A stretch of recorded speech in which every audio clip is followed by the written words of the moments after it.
All right. What's up, fellas?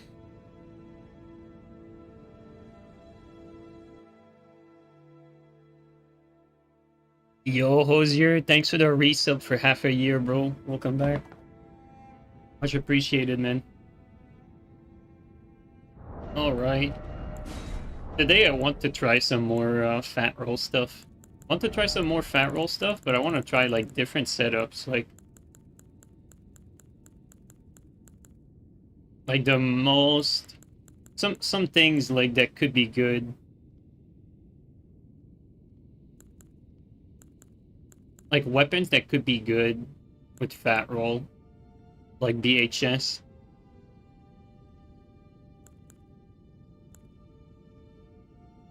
Like usually with something like that, you'd want to leverage the fact that you can have like any weight, sorta.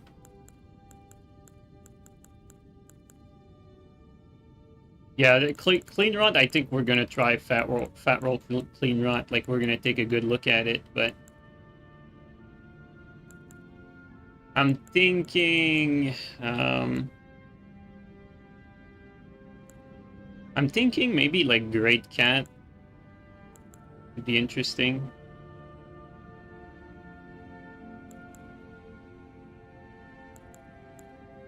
Maybe even like double Great Star, fat roll BHS, or like heavy Great Sword, or like Gugs BHS, but with off index maybe,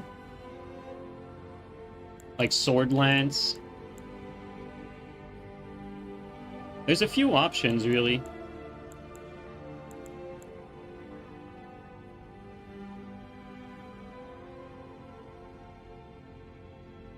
You know what? Let's try this. We're gonna try Gugs for start. Gugs and Handax. Fat roll.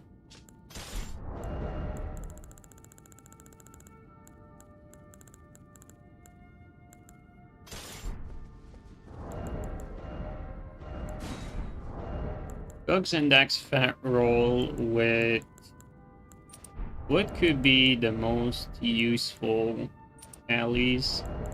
Probably something like that. Like Max Boys. Yeah, something like this. Oh, we're 105 too.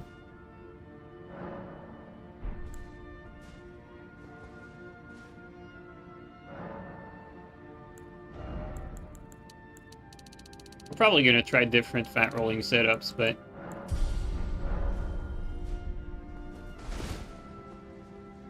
it should be interesting. We'll see, we'll see.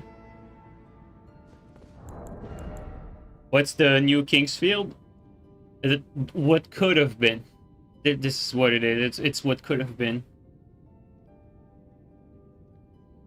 At lower level would be better there? Yeah, for sure would be better at lower level. Like, you technically you want to leverage, like, having all your talisman slots freed up. That's basically what you want.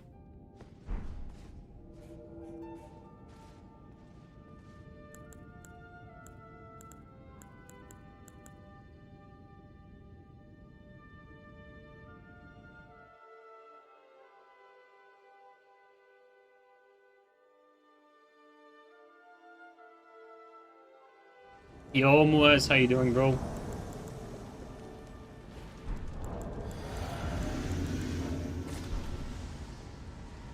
There's a mage in there.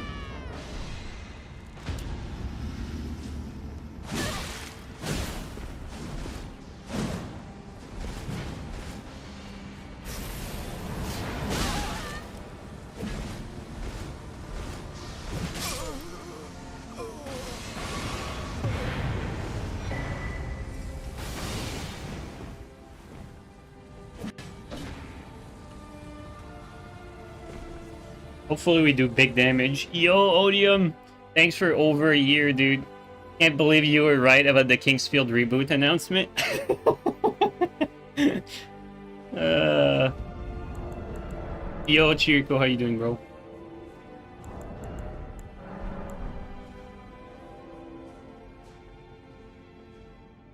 As you mentioned in an earlier stream that some invasions are unwinnable and that it does no service to the invader who's trying to get better. Any tips for organically growing your skills?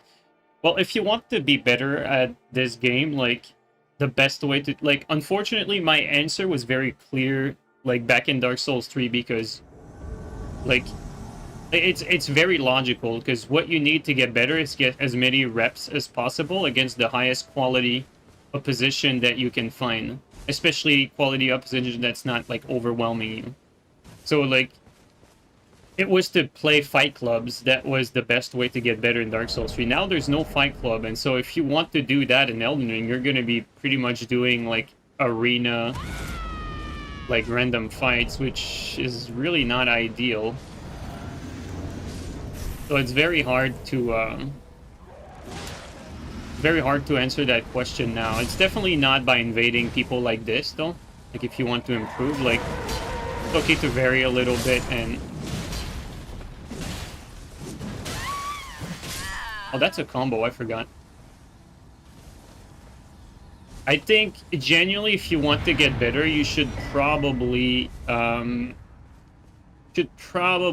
like, depending on your skill level, you should probably start with arena. Maybe try to join ladder to fight players that have, like, better spacing. And still, like, keep doing, like, some arena and invasion stuff, like, here and there, just so that you don't get stuck in the rule set that ladder provides. So unfortunately, there's no, like, good answer in this game, unlike other Souls games. Like, in other Souls games, I would have told you, like, fight clubs. That's the best way to improve. Because you're gonna get fights and reps, like, very fast, and the people that play fight clubs are usually the better players you'll find, so... But that doesn't exist in this game anymore. Probably won't get a new FromSoft announcement until a year after Tarnished Edition. Yeah, Castle, I don't know, man. I think we might get something, like, next year. I don't know, like you said, though, Castle, like, probably not before Tarnished gets dropped. Like, they're probably gonna announce it, like, after, so basically we're probably not gonna get, like, any news for any FromSoft stuff aside from Tarnished Edition or Duskblood. Like, before, like, let's say March. Like, I forget when Tarnished Edition drops, but I think it's around February, March. And so I don't think we're gonna get, like, any news before that, basically. Yo, Soda, how you doing, bro? Also, Jacob, thanks for the bits, man. Much appreciated. Find someone who's better than you, then lose to them until you win. No, I don't think that's the way to do it. Losing does not necessarily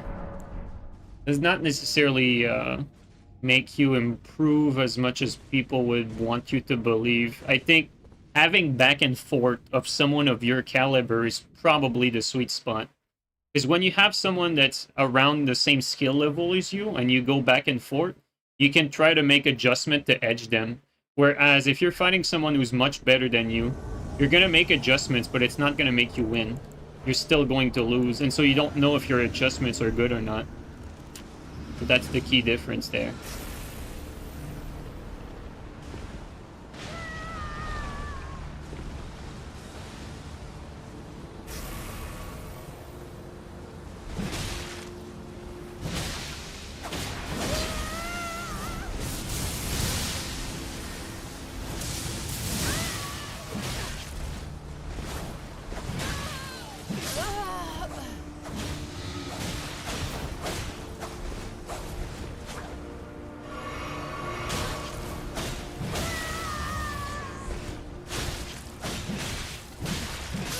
This guy is just...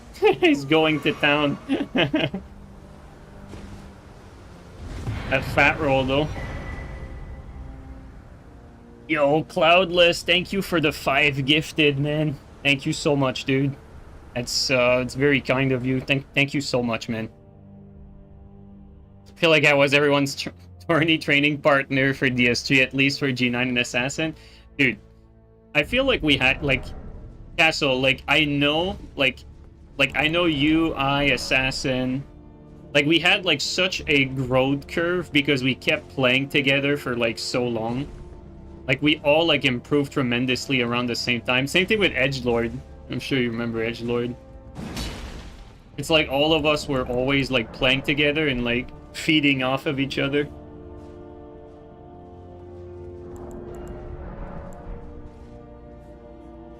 Better start with Coliseum fight. There's not much of a choice, though. Like, you don't really have a choice.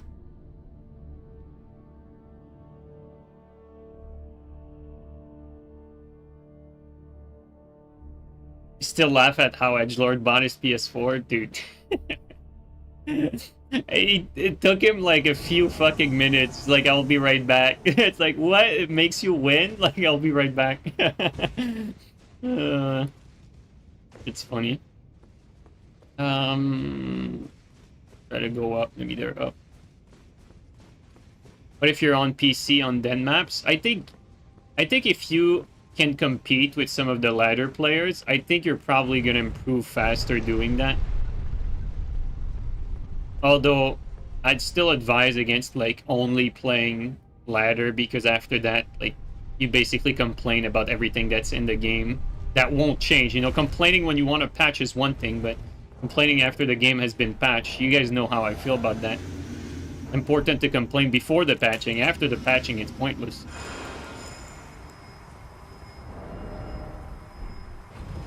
I normally want Endure here, so hopefully it doesn't hurt us too badly.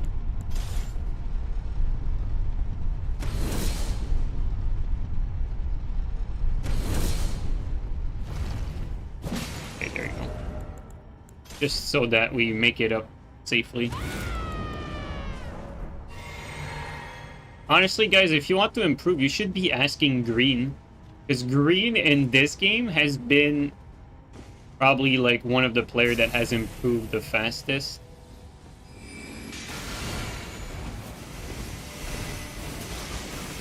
You should be asking him.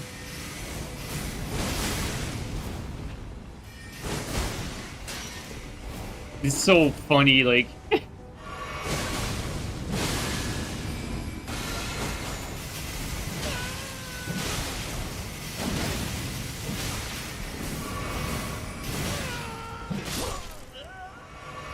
feels so funny playing like that. With the fat roll, like, you just spam BHS like a total scrub because you can't roll. It's so weird.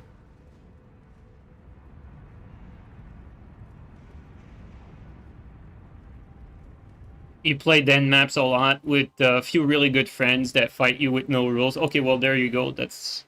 I mean, that's really what's the closest that exists to, that's basically like what used to be fight clubs, really. Because, I mean, obviously, if you know people around the community, like for me, for instance, improving at Elden Ring, like, when did I improve the most? Well, it's back when I cared about the game. I played, like, S13 every day. I played Marco, like, regularly. And that's basically, like, when you saw the most growth, because when you play, like, players of your caliber regularly, you find ways to improve your game. And we also, like, all of us, like, the people I mentioned, like, we were not, like, shying away from trying, like, everything. So that helps, too. Like, if you stick to one playstyle, you know, it can get you, like, a certain point, but I think, like, mastery of the game, like, you definitely need to touch on everything. You need to, like, at least, like, know, like, every setups. Like, you want to improve, you can improve a lot just by expanding your knowledge base of the game. So basically, like, knowing when you have priority, when you don't have priority, when is the right time to switch to something else because your matchup is just completely losing. So a lot of, like, your winning condition is going to be based on your knowledge. And that knowledge is basically either you have someone tell you and you believe them, you know, without faulting, or you experience it yourself by playing with everything. Like, for instance, if I tell you that shields counter the setup I'm using, you know, you can just believe me and just never try to set up against shields, or you can try to play against shields, you know, with colossal swords and an axe, and just figure out for yourself that you have no way of opening the tin can. And so, you know, both work, but it's always better to internalize that knowledge if you can. But like playing every matchup is not something you're gonna be doing like here and there. Like it's basically like your whole journey playing this game. Like so you basically better be enjoying it. I will say that for me, like being like competent at this game mostly comes from my experience with previous Souls games because I did not spend nearly as much time in Elden Ring doing what I just said, you know, playing good players that I did like in Dark Souls 3 where I basically did that for like years every day, you know. And so all the spacing, like all the spacing that I've developed, the timing, all of that stuff, it's all like muscle memory now. Even if this is a different game, like a lot of it basically transfers over from Dark Souls 3.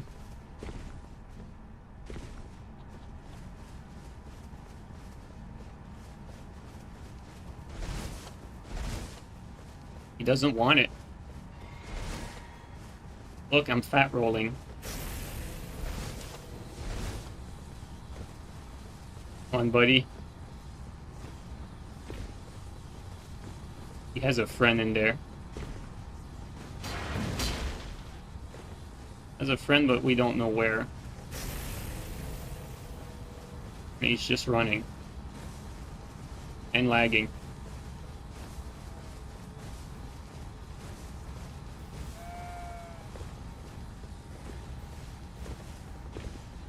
We're gaining ground, though.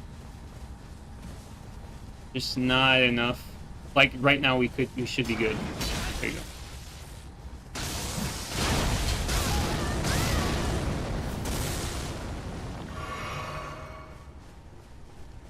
This is not the right type of player to be,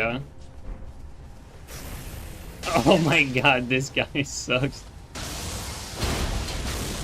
Alright, let's forego the fat roll and just kill him. He's just wasting our time. And the fat roll is not gonna serve me against someone who's just doing turn and burns.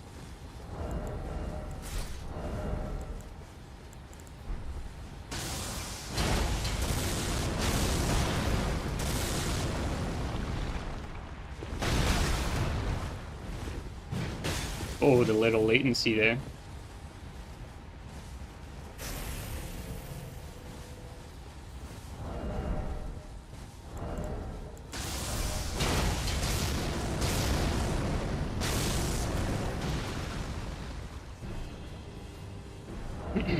All right, let's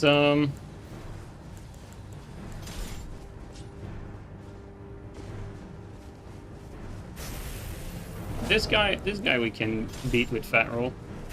He's not just constantly running away.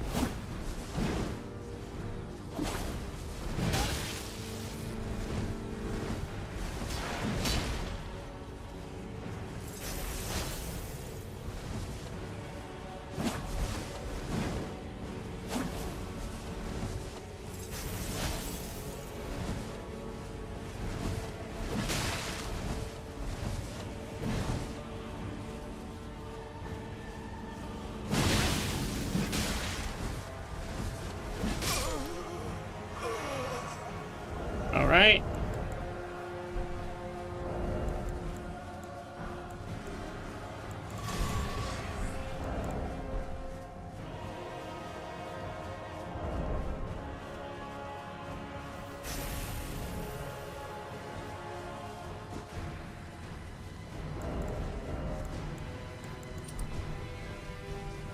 Dude, his lag made it seem like he he fell off. He was about to fall off.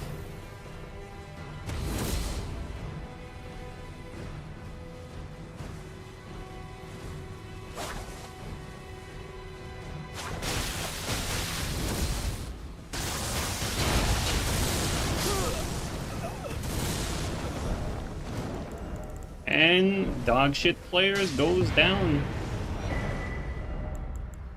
Unfortunately, against people like that, you can't really just play the setup that you want. Like right now, we were going for like some fat roll stuff, but like the guy is just running away, turn and burn. So like you basically have like, you know, either you para, either you you know, you double spear, but because he has like the eye armor turnaround, unfortunately, like you can't just play your game And so, like, going back to your earlier question, like, how do you do to improve?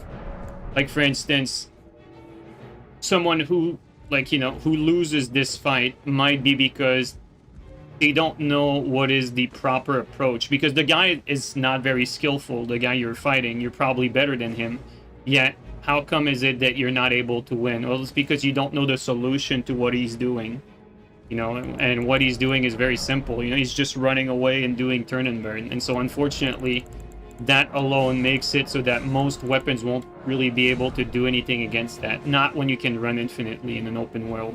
It's like in normal situation, so you can't run infinitely. You're gonna be stuck on walls, stuck on objects, but because Elden Ring's an open world, you know, you can actually do that in this game. Yeah, a lot of it, yeah, knowledge check. That's basically it. And like Pada would endure, as you know, as boring as it sounds, as boring as it is to play, because Pada is not a very like mentally compelling weapon to play. Let's be real. You know, even like with all that being said, you still need to swap to that if you don't want to have a headache, because you could try to like run after this guy forever, and like every time you get a chance to hit him. Even weapons that are very good at chase down, like for instance, think of a halberd, think of a great katana, think of a scythe. You know, these weapons have like good forward momentum, good chase down. But if someone is only running away, they don't have to worry about any of your mix-ups. All they have to do is time their roll for your running attack, because your running attack is the only thing that can reach them while they're running away. So like, a playstyle like that transforms very good weapons that even have good forward momentum and good attacks. It even makes them, like, kind of useless in these situations because they run away from any roll-catch mix-up potential that's possible, because your only way to catch them is the running attack. And so, same thing with this, right? Like, even though I have a hand axe to make someone, you know, panic roll or catch them fast, well, because the hand axe is just not like the biggest forward momentum against someone that's running away, like this setup wouldn't work. And so like stuff like bone bow, Ada, like double spear, you're looking at things that have like more like timing variation potential to catch someone running away. My favorite one recently for catching people that are like only like exclusively running away like that has been double pike, jumping L1. Because the jumping attack, like people that are only running away, they're always like rolling or dodging away from you, like not to the side. And the way you go around double spear is you dodge to the side, really, for the jumping attack at least. And so these people that only go away, they'll dodge like away from you. And so the jumping attack actually creates a frame trap for them. And so it's a very, very reliable way to catch someone who's exclusively running away from you. So that's one of my my favorite recently. It's double pike jump L1.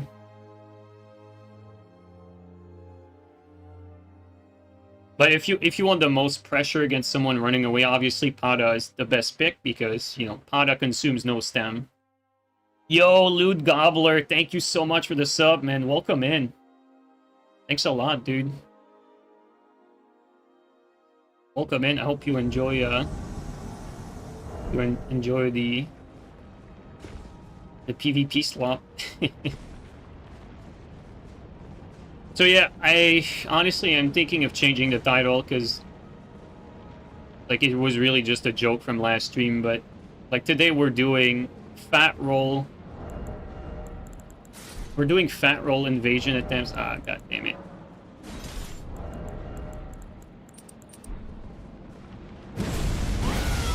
Here we go.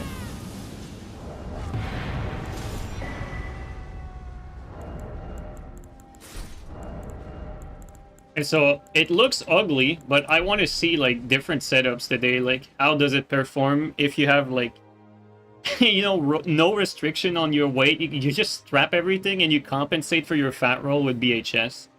You know, that simple. Yeah, Endure is also very good when chasing down someone because you can reaction Endure against their turn and burn, and so that like gives you a chance to apply pressure basically. Because if you're fighting someone that only runs away, chances are you won't mind, like, creating a hit for pressure just so that you can catch up to them.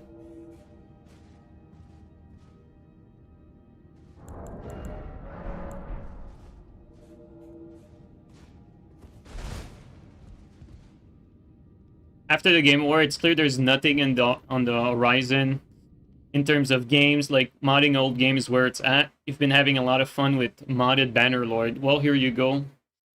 I've been having a lot of fun with Skyrim. Mostly vanilla, but I'd be dishonest if I just said vanilla because I still cannot play without the unpaused menu mod, so I'm still playing modded Skyrim at the end of the day. And also a bunch of fucking fixes too, like, you know, Skyrim has a ton of issues, like game-breaking issues. So it's like, again, here against a shield, I'm not gonna have a choice but to change weapon because this cannot do anything against shields. So I'm gonna change this to this.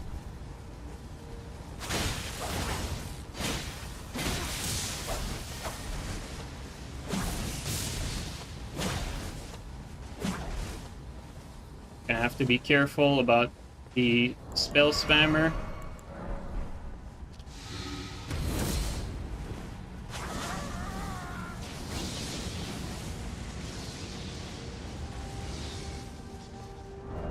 We're gonna change our approach actually a little bit. Oh, he's go. Dude, that makes it actually easier for me. If he removes his shield.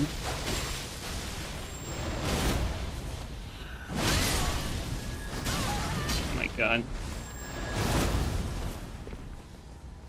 It's the projectile spammer that's problematic.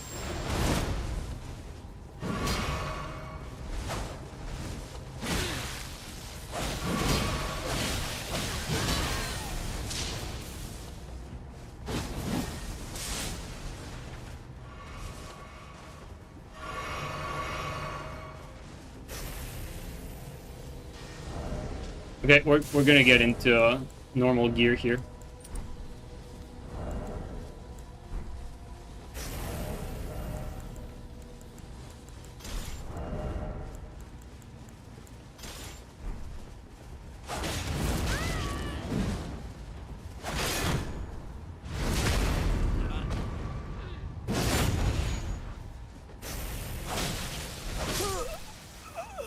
Oh, I'm still fat rolling. Well, it's going to be in the spirit of in the spirit of what we're trying to do. Go with this here. Oh, come on.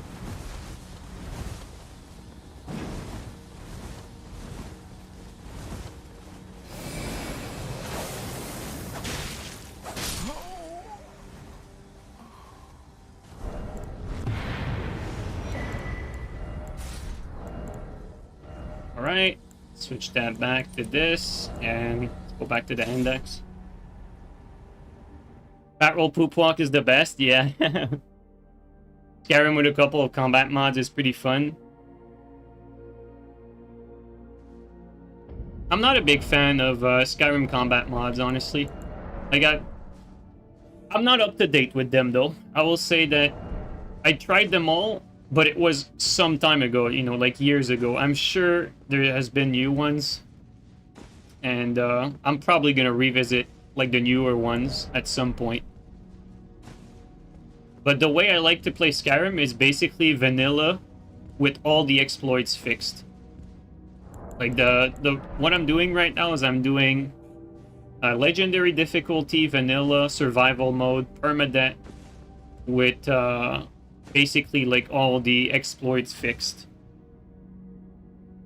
Now precision is old. Like, I know precision is a great mod. The only problem with precision is the enemies are not designed around it.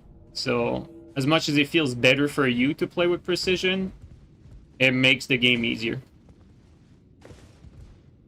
It's how the game should have been. Like, there's no doubt that it makes the game better, but the enemies were not designed for that, so they need their hit check, basically. Same thing with, like, you know, there's another mod that's basically that reduces the automatic turning of enemies. That, too, is, like, it's objectively way better than the base game, but it takes away from the challenge, so I don't play with it, even though those are mods that I used to play with a lot. I think those are superior to what the base game is, but, like, again, I'm trying to get the vanilla experience for the full challenge.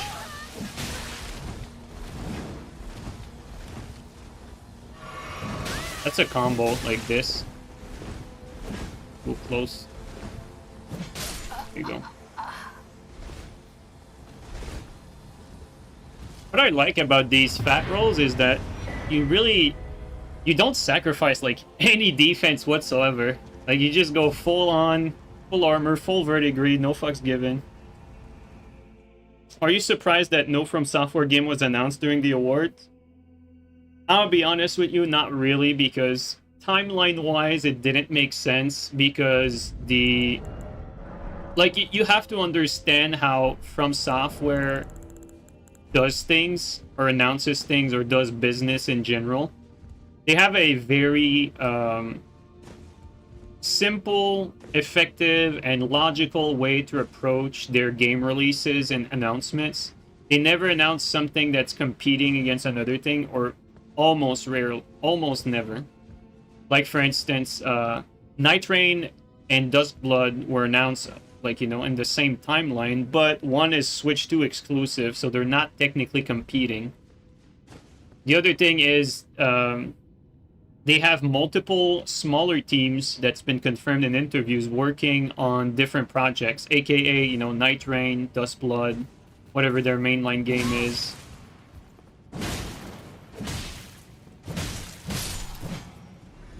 And so the way they do it is they stagger their releases. So they always want to have like a little something for like the first few quarters, then another something for the last bit of the quarter. So basically, you know, like what we had for the end of the year was the Nightreign DLC.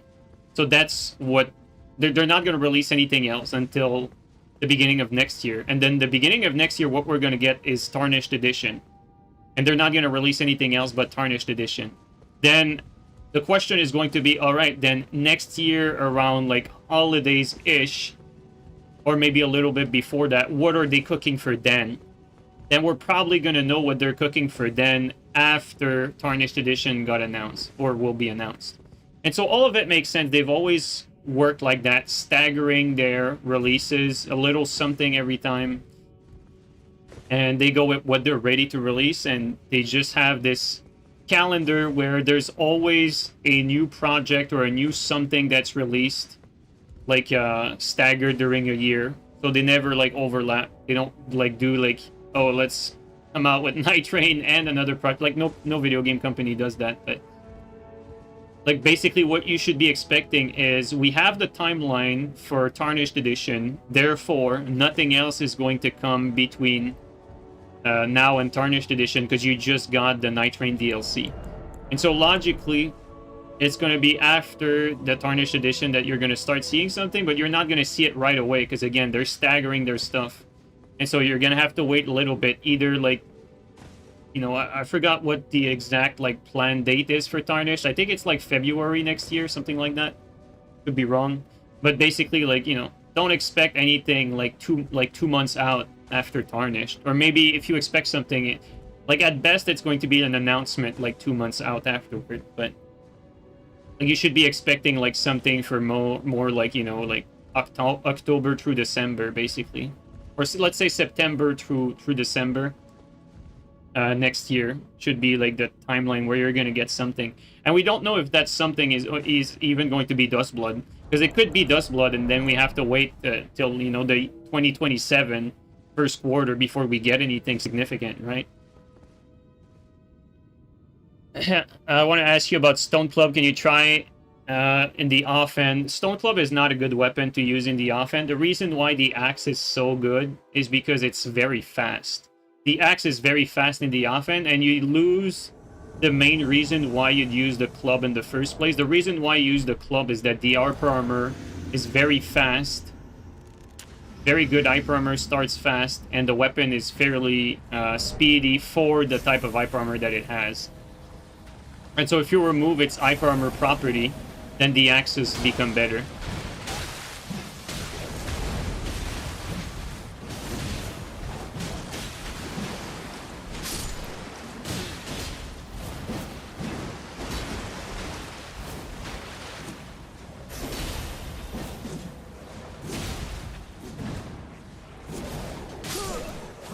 I didn't even have time to,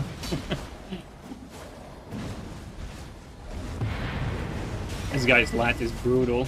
He could be rolling all day if he wanted. At least maybe not against PvE. Like, one thing that I like to do in you know, in my streams recently is I always try something new, or something, let's not say something new, but I always try like a little something different every time. So like today, for instance, I'm trying, you know, fat roll with various setups. Like I wanted to try this because the way you leverage fat roll is you have like heavy setups with no compromise, basically. And so that's basically what we have here. Like we have max poise, literally max poise, and then max defense, because you also get like dragger offhand. And so this setup though is not necessarily the best setup to try this on, because technically you'd be just fine like foregoing like Bull Goat, putting instead like Great Jar Arsenal, and you know, like maybe switching that, like get something like this, you know, and already like you're mid rolling here. And so is it really worth it to have this amount of poise for the price of fat rolling? I would say no, it's not. It's not really a trade-off that's worth it.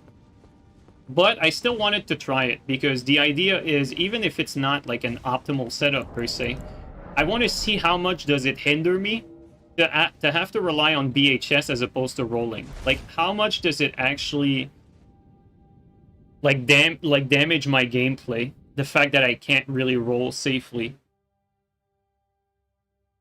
So that's what we're going for.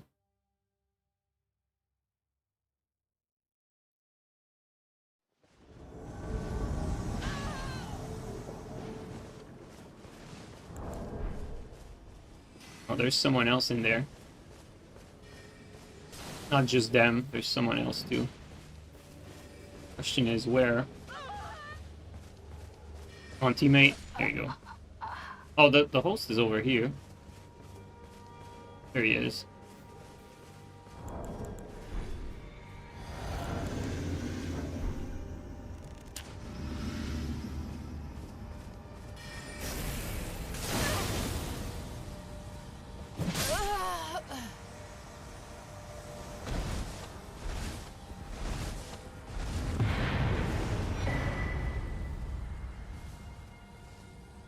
VHS is better than mid-roll? Well, that's what I want to find out. Like honestly, like, you know, you always get these, you know, these Redditors that claim that X or Y content creator, like, mostly JeeNiNe, we're just playing meta. Which is not true at all. Like, what we're doing right now, for instance, well, like, the reason someone like JeeNiNe becomes so good at the game is that we try things that are a little bit out of the box to, like, you know, grow our knowledge base, and at the same time it does grow the community knowledge base too. Like, for instance, if we don't try this here, everyone always fat rolls until the end of times playing this game. Or sorry, everyone mid roll until the end of times. Now, like, we're trying fat roll. Maybe we're gonna realize that, let's say if you play BHS clean rot, maybe you don't actually need mid roll. Maybe you don't. Maybe it's actually more optimal to fat roll, because you're able to, like, win trades more, for instance. So, like, things like that are things you don't really figure out until you try and you push it to the limit. And so even though we're not playing with BHS clean rot right now, we're still pushing the limit to see, like, how much does fat roll hinder you when you have BHS that you can use to replace your dodge. Like, how much does it actually matter? And so you can't really find those things if you only play meta, because technically right now, like, as it stands right now, like, fat roll is off meta. Like, no one's going to tell you that fat rolling's meta. Will it always be, though? Like, maybe there will be a point where, you know, after all this experimenting, we'll come to the conclusion that, well, actually fat roll doesn't really change anything. Like, you can fat roll and it doesn't matter if you have PHS. Maybe that's going to be our conclusion, and then it becomes meta. And then people will be saying, oh, but you only play meta. But it was off meta when we tried it. It's the same thing with Dark Souls 3 and the Lido Gundyr. Like, it became uber meta, but when I first tried it, it was not meta. Like, I, you know, developed an off meta playstyle that became dominant because it made sense. And there's plenty of other playstyles that have never been developed that are sitting, you know, under the radar until someone finds it. But you don't get to find it if you always use the same things, basically. That's why it's fun to try things here and there. And also, the same way, sometimes a weapon that's very simple, for instance, like playing with a greatsword, no strings attached, nothing. Sometimes it's good to, like, kind of dust away, like, how good is the weapon, like, actually? Like, does it have any potential, like, in X and Y situations? Sometimes it's good to revisit weapons, give them a proper look, even when it looks like a straightforward weapon. And so very often, like, I like to revisit, like, all the weapon classes. So, like, recently I've been revisiting a lot of the great hammers, and I realized that great hammers are probably, like, one of the strongest, if not the strongest, hyper armor weapon for, like, great weapons. Because, like, great hammers have the crouch attack fast enough to really, like, roll catch anyone. They're good against shields because they have, like, way more stam damage than all the other great weapons. And then they have, like, very fast R1s. And so they basically have the crouch attack of, like, the Great Lance. Maybe not the jumping attack that the Great Lance has or the range, but it has, like, much faster, much more reliable neutral R1s. And so, for instance, like, playing against a fast weapon sometimes can feel better with a Great Hammer than a Great Lance because your neutral attack is just so much more reliable and faster. And so things like that, either you tend to forget or you just don't realize unless you actually play these quote-unquote off-meta weapons regularly. You know, like, for those of you who paid attention to the quote-unquote Elden Ring PvP scene, I'm sure you've seen Frosty before be very successful with great hammers in tournament. Or in tournaments, I should say. Well, I mean, it's not because, like, you know, it's not because Frosty is a god at using great hammers, whereas, like, he is actually very good, but the weapon itself has a ton of strength and potential. Like, the weapon is not, like, as off-meta as people make it out to be, for instance. Because it has a ton of winning matchup. It's just an underused strong weapon, basically.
Oh wow, the last flame.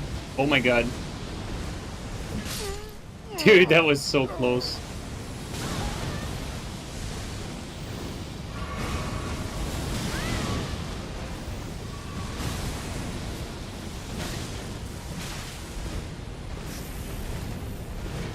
Wow.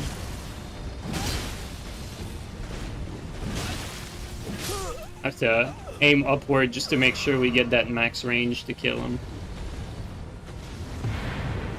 Yeah, I'm noticing here that, because, you know, like, one thing is BHS now, even though it has more, like, dodge distance, it has less iframes. And so against something like Wave of Piss like that, like, Wave of Piss is an attack that's, like, 90% of the time it's desynced, meaning that you see it on your screen, but it's not actually there.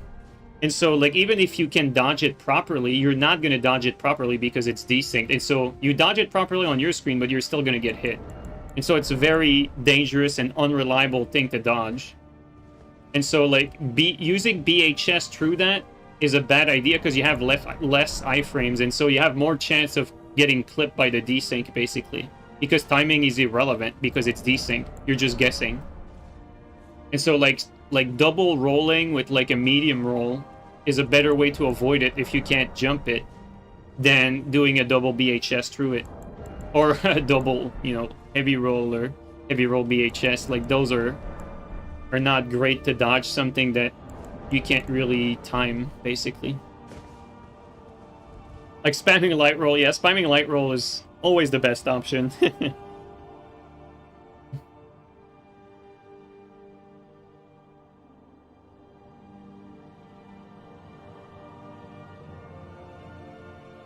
Yo, Mary, how you doing?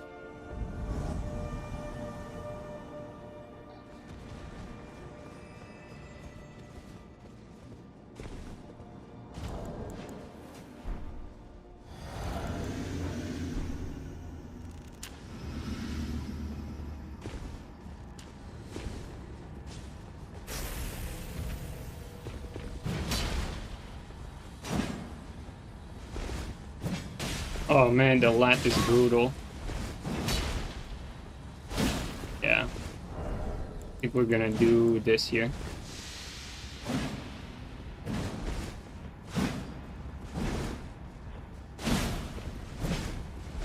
Wow.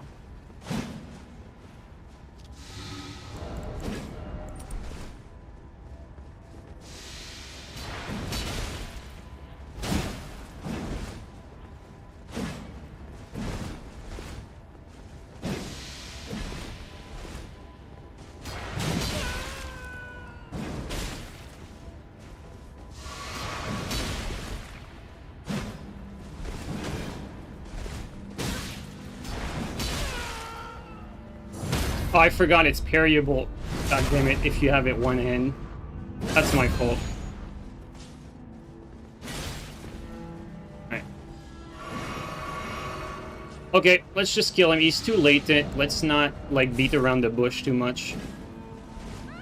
Let's play smart, quick. Get this over with. Let's do this.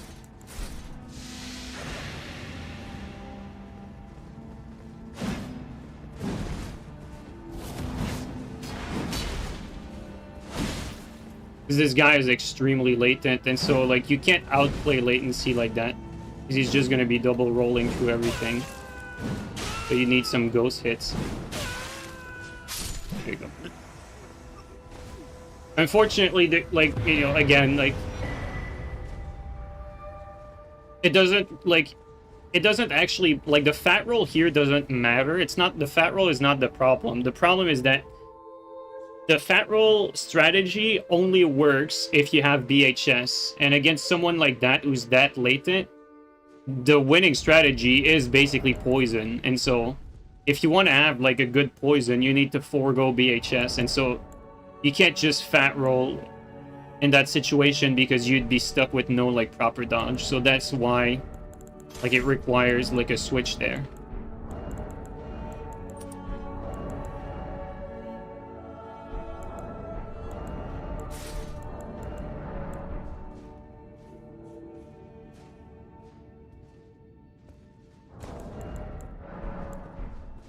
But I did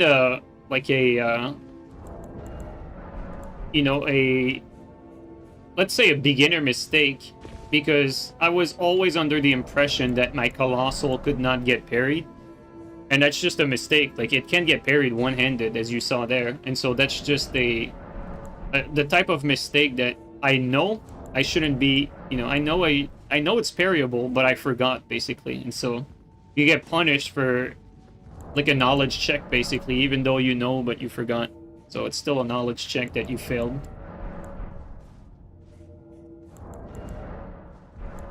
Because technically, you know, like, it's not like like, when you get parried like that, it's not a matter of you got outplayed. Like, he certainly timed his parry right, for instance, but my mistake was not getting outplayed, is that I thought I was free from the parry, so the mistake was mostly, like, I mean,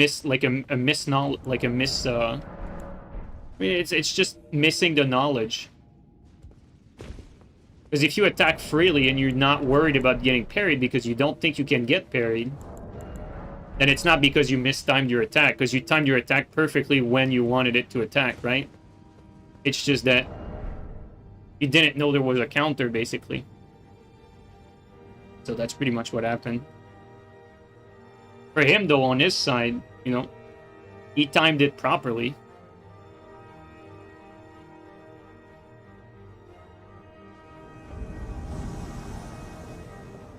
Oh my god, it's the same fucking guy again. God damn it.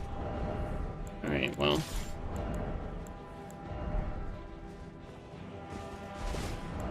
Fat rolling.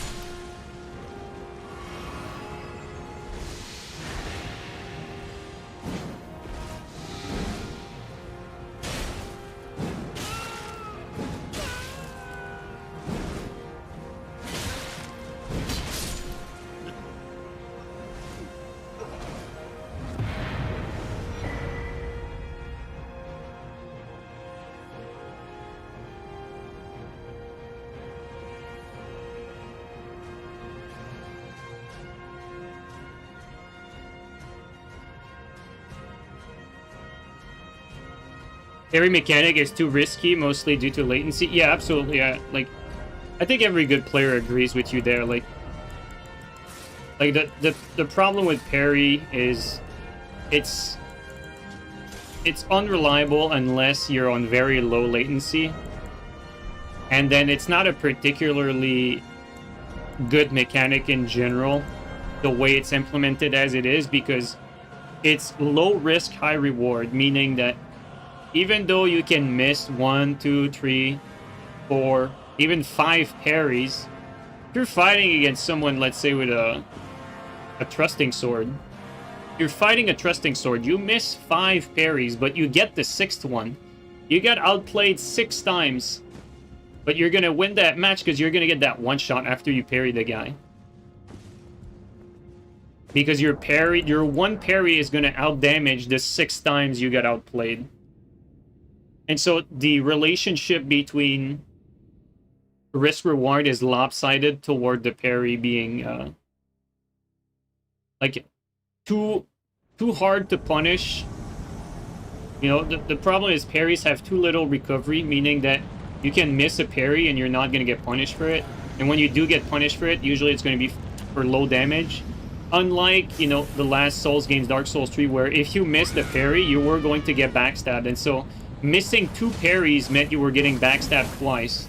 And so, unlike in Elden Ring, where you can't really backstab parries much, this guy had no HP. Like, you're not going to punish the parry with a backstab. You're only going to punish the parry with, you know, a normal attack, but timed differently. And so, again, you have this situation where, you know, back in the last Souls game, one parry that had higher recovery on top of that equated to basically, you know, or let's say 2 missed parries were the equivalent of getting 1 parry. So you see what I mean? Like, if you missed 2 parry, you were getting backstabbed twice, meaning that you took the same amount of damage that you would have dealt with a parry. Here in this game, very often, depending on what you're fighting against, it's like 6 parries is the equivalent of, or 6 missed parries is the equivalent of getting 1 parry. And so the risk-reward relationship is completely different. And I say 6, it depends on the matchup. Depends on what you're fighting against.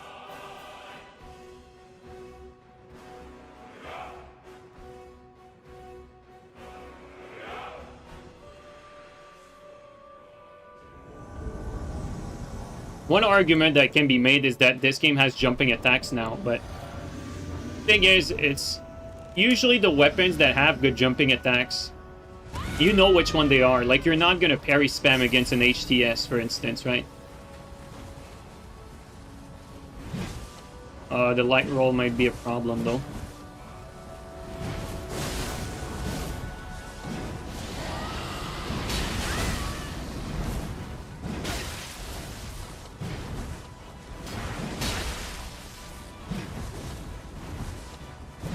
Oh my god, please die.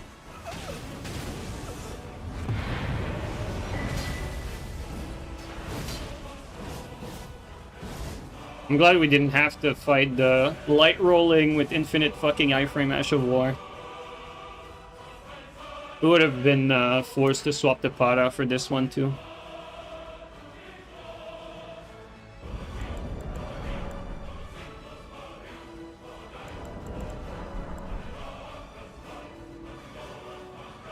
I think saying, like Black Sheep, like saying making reads more. Unfortunately, I think it's a too generous way to put it. Because ultimately, it's not even making a read at this point. Like, it's like, because, let's say, for instance, you're fighting someone, you're attacking them, and then you lose priority after you hit them. So you get punished because now you get put into a mix-up. You get put into the mix-up, or am I going to continue my aggression? Are they going to attack out of stun? Are they going to jump out of stun? Or are they going to dodge? And so you get put in that predicament as the person who had the right play, the proper spacing. And so if you want to call this a read, technically you're right, it is a read, but ultimately it's bad, you know? Like, usually when you say, like, a game that lets you make reads, it's a good thing. It's a positive compliment to the game. Like, oh, you have to make reads to make good plays. But in that situation, it's a bad situation. Like, you have to make reads against what your opponent is going to do, but, like, in reverse situation, where you were supposed to make them have to read, but you have to read yourself after you outplay them. But you don't have to read for further, like, aggression. You have to read because you're going to get hit yourself, and all your damage that you've dealt is going to be nullified if you don't fucking mind read, basically. So, yes, technically, call it a read if you want. But really, it's mostly, like, skillless and lopsided. That's what it is. Because it's not, at this point, it's not much of a read, but at this point, it's almost RNG. Because for the person who is getting aggressed, like, legitimately, like, you could completely randomly decide to dodge or attack out of stun, and it would work. It would work against anyone. You'd force your opponent to play, like, completely passive. And, like, only do one hit and then get out, one hit and then get out safely. And that's usually what the good players do, honestly. From what I see, like, they just hit once and then get out. They just play safe. No sustained aggression, but as someone who mostly invades these days, you can't play like that. You can't play like that in invasions because you need to put sustained pressure as the invader. You need to constantly be on the offensive and to make progress. Oh wow, the pit's so late. The camera is fucking leaving me there.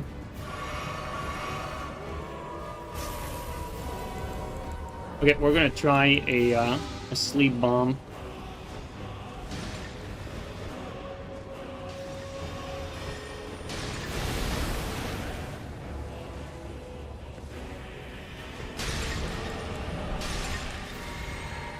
Oh, this guy actually has half a brain. Okay, so looking at it right now, I'm feeling like the fat roll is preventing me from jumping toward them safely. Like, way more than if I was to just have mid-roll. Like, right now, there's...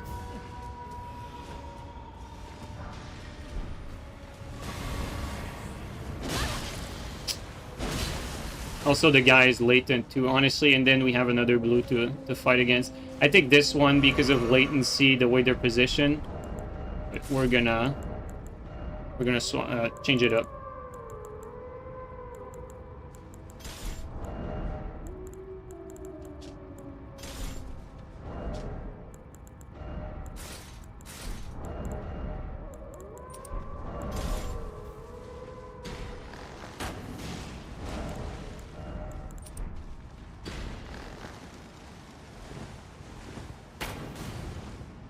What's the latency on this guy? Oh, I mean, he's just straight up lagging.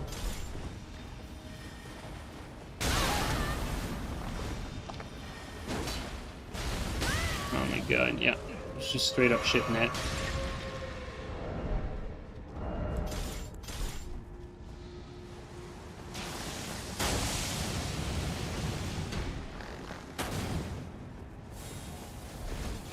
You know why he's using that weapon. It's just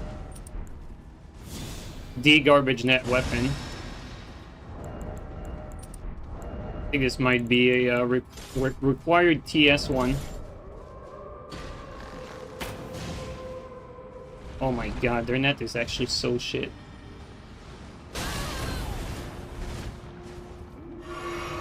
That's gonna be hard, actually.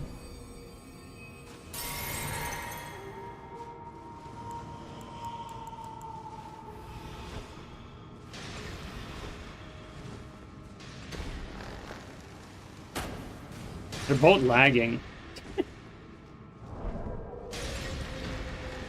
Dude, what? We took all the sleep in like one fucking moment. That's crazy.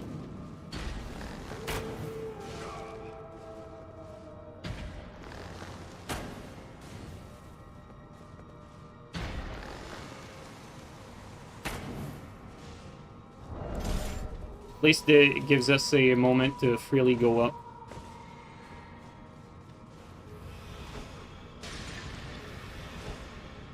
Dude, he is so laggy, it is insane. It's insane how laggy this guy is. It's scary how shit net this is.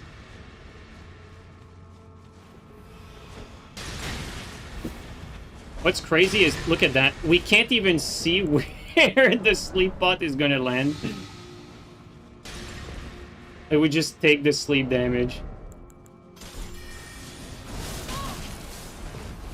Pretty sure I dodged that, but this is scary, dude.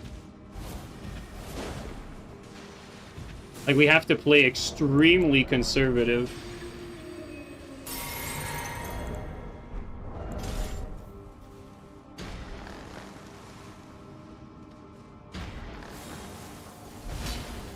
Like, I don't even know when I'm gonna be grabbed.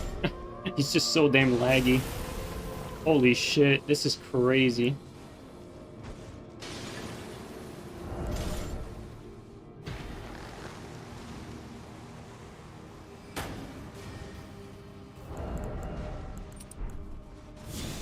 Is this cancer? Yeah, this is absolutely cancer. Like, it doesn't actually matter what I use. Like, there's no counterplay to, like, shit net like that. Like, that's completely, like, shitting itself. Like, you can't even, like... You can't even see, like, what they're gonna be doing. I can't time anything. Like, there's no... There's nothing. There's no play, nothing. Like, I don't even know if his attack is going to land where he is, basically.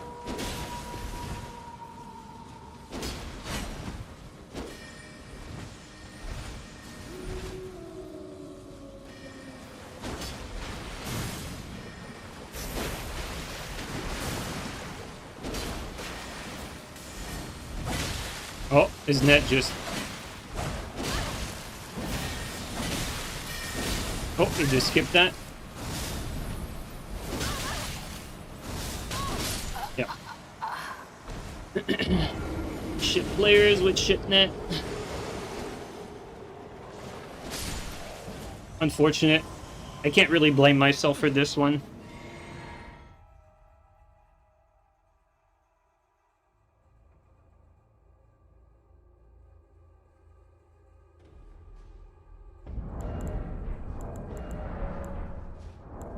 Normally against shit net like that, like the play is the play against shit net like that, it's poison, but if you're not in a 1v1, it's not that useful. And then after that, like when the net is that bad, it's either Ender or Dueling Shield. But the guy has the Damnation Grab, so that takes those two options out. And so the best way to do it is just BHS attack and BHS out, but they just skipped a few animation and that was Blender. That's it. Even though these guys were completely dog shit, like, the connection's just unplayable.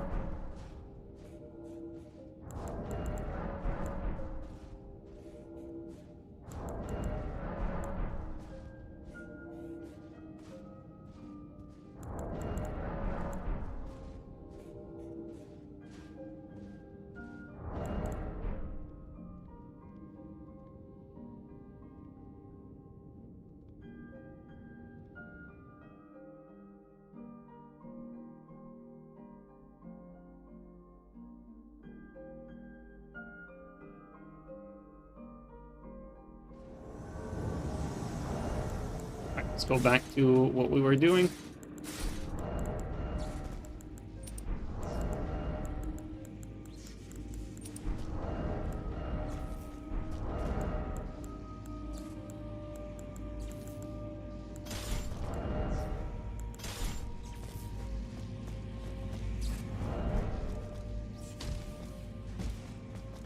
Lad destroyed this game. That's not even latency though. Like, they were straight up lagging. They were lagging and latent, like, you know, like some Chinese VPN type shit.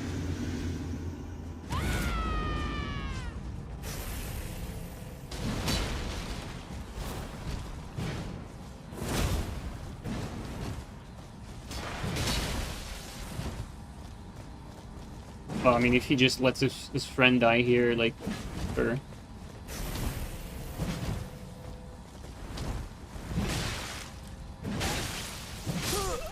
Take it.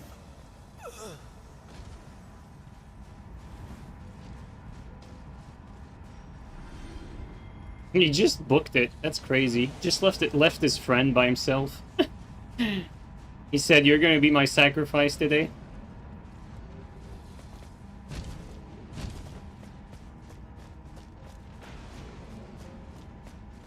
Yep.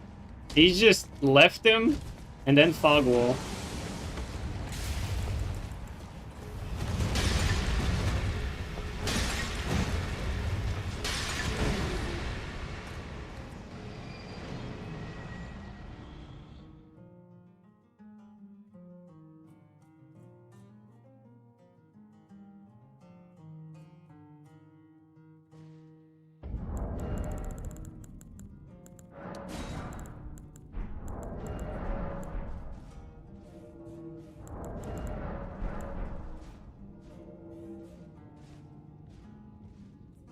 You may die, but that is a sacrifice I'm willing to make.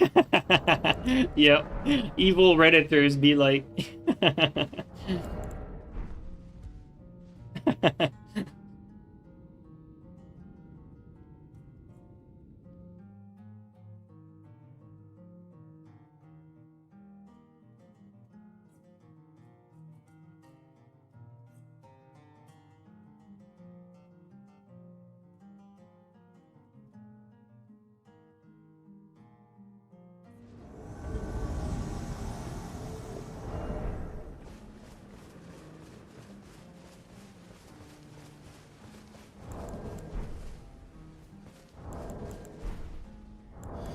Is that back-end blade I see?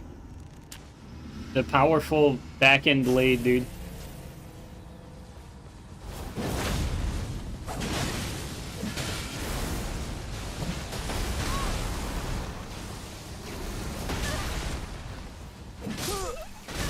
We take it. Bro. This is mildly annoying.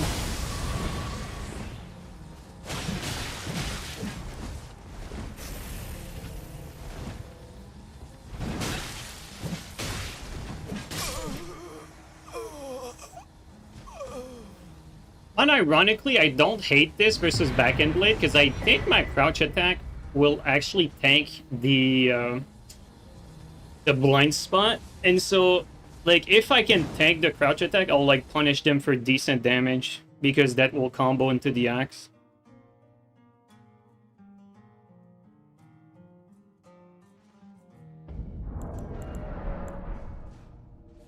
Meteoric or Greatsword? No, that doesn't work because we're doing Fat Roll. Therefore, BHS is a requirement.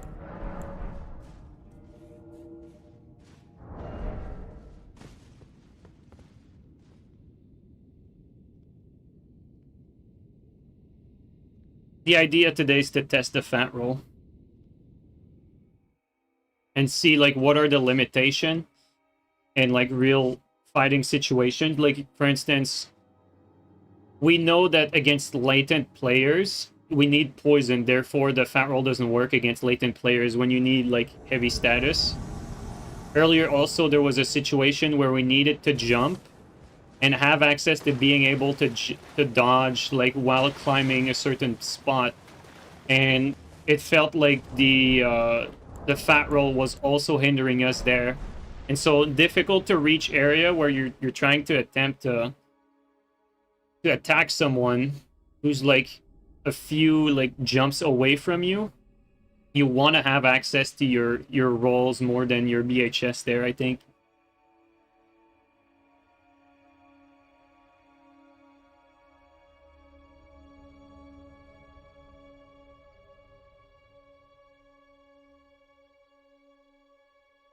The L2 is a powerful BHS for Meteoric. Yeah, I believe it. Is there an elevator there? Oh, there's not. And the spawns on this place are always fucked, though.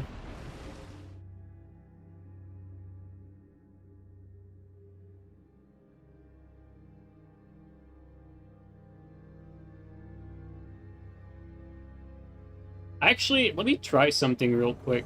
Oh, there he is. I was about to say, like, what is the difference between the... Is there, like, a timing difference with, like, jumping into rolling versus jumping into BHS? I wonder if there's a difference.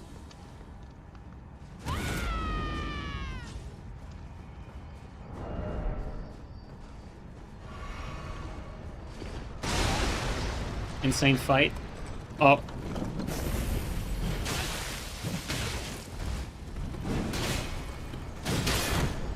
Yeah, there's no riposte here. I'm forgetting.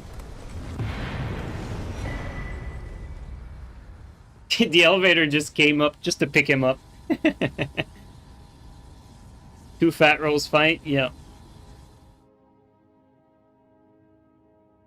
But yeah, let's just test that really quickly. I want to see if I can feel a difference if I jump.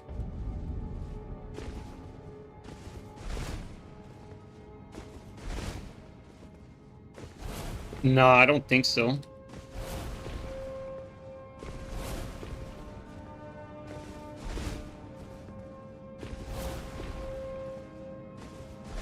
I don't think there's really a difference. If there is, it's like one frame. But I don't think so. Doesn't feel any different. I'm trying to see if you roll after you jump faster than you BHS after you jump. But if there is a difference, I don't really feel it.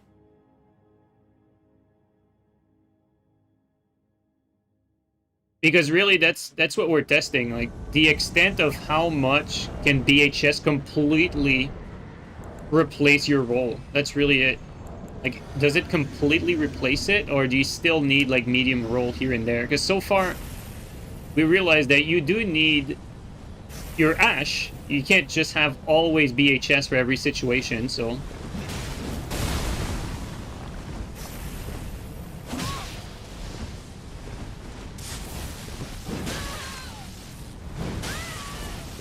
I can just hear it, but I can't see it.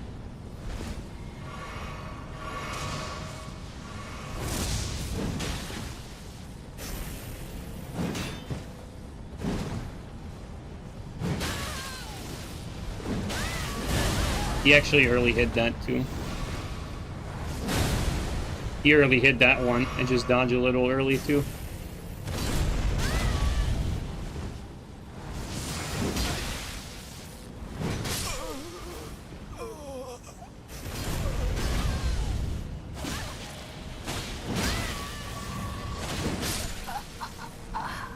It definitely doesn't feel as comfortable to have to BHS out of everything. Like, it throws my timing off a little bit.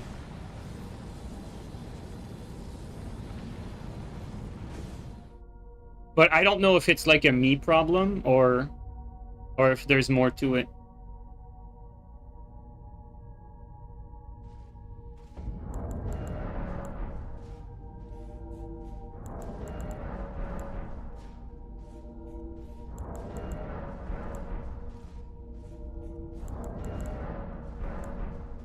But like, for instance, we adapted to this particular one because earlier I forgot that one-handed Colossals can get parried.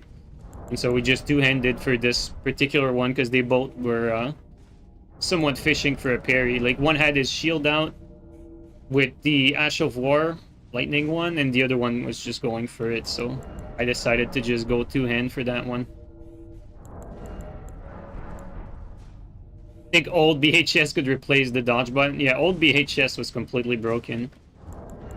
But I want to see now, like, because, you know, like, you could, like, here's why I'm playing with this setup as opposed to, like, Clean Rot or, like, Double Crusher like last time. Because if I play Clean Rot or Double Crusher, it's not going to give me a good impression of how viable Fat Roll is, because Double Bleed Crusher is, like, one of the very best invasion setup. Because you can 2-3 shot anyone with that.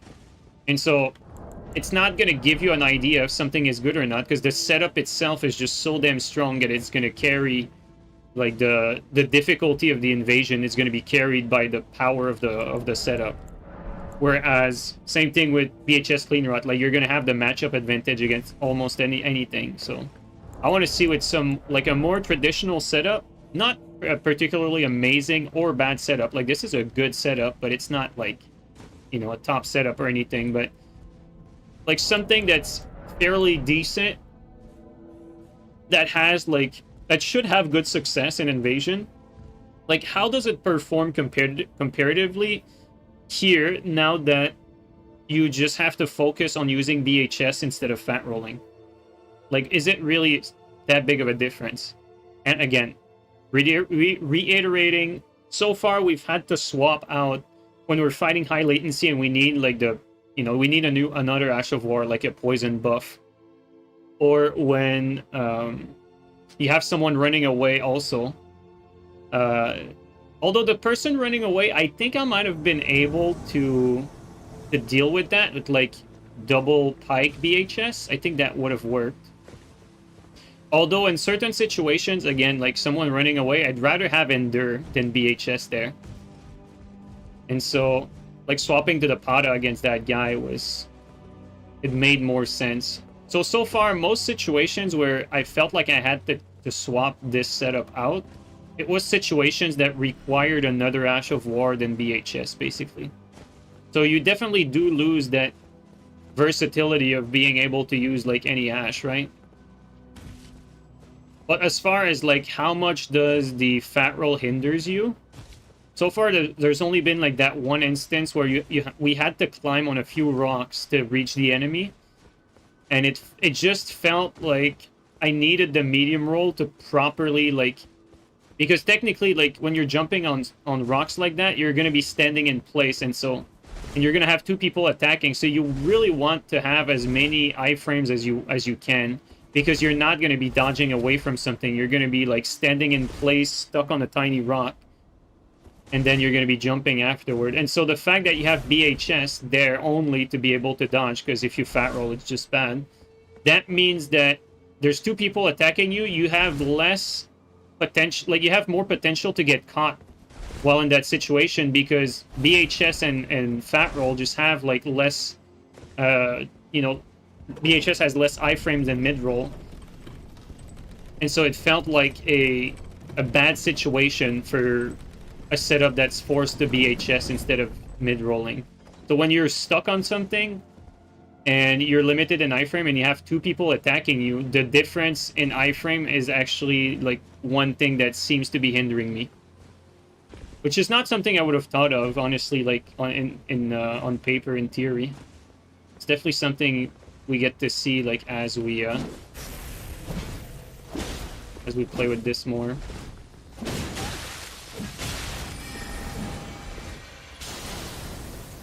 Let's back out. This.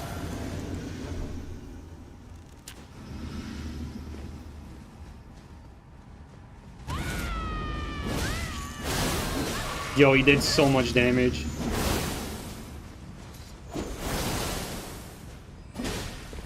This guy is extremely high level. And I can't see. And now I'm gonna be out of loop.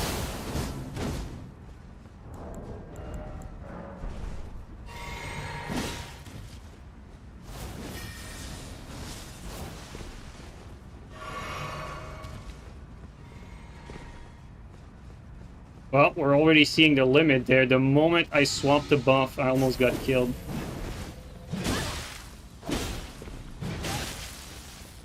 Can't commit to comboing that. Also, that Moonveil damage is disgusting.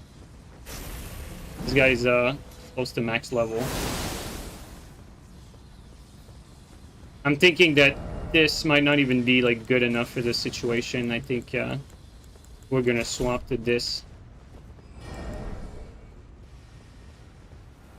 Because the situation calls for it.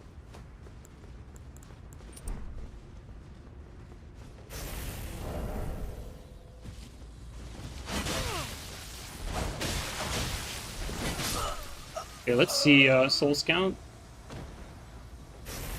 He's not max level because his HP is not there. Well, he's over level though.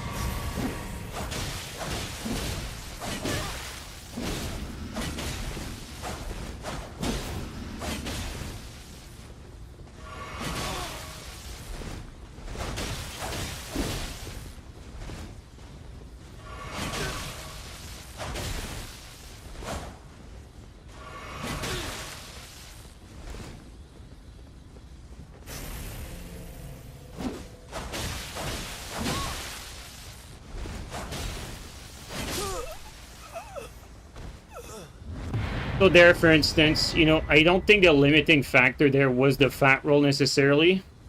Although the fat roll almost did cost us this invasion, purely because we buffed while we did not have BHS. So, I mean, no surprise there. If you don't have BHS and you're fat rolling, you're basically dead. Like, we didn't die there, but it's just pure luck that we didn't die when we got caught, like, you know, in that animation. And then after we got punished, we were stuck on fat roll until we could, you know, like, two-hand our weapon back to one-handed. We were basically dead at that moment. And so you can't really, like, just remove BHS, like, at any point during these interaction. Otherwise, you risk dying if you're under pressure. That's another thing you have to worry about. And also, we were under heavy pressure at the start as well.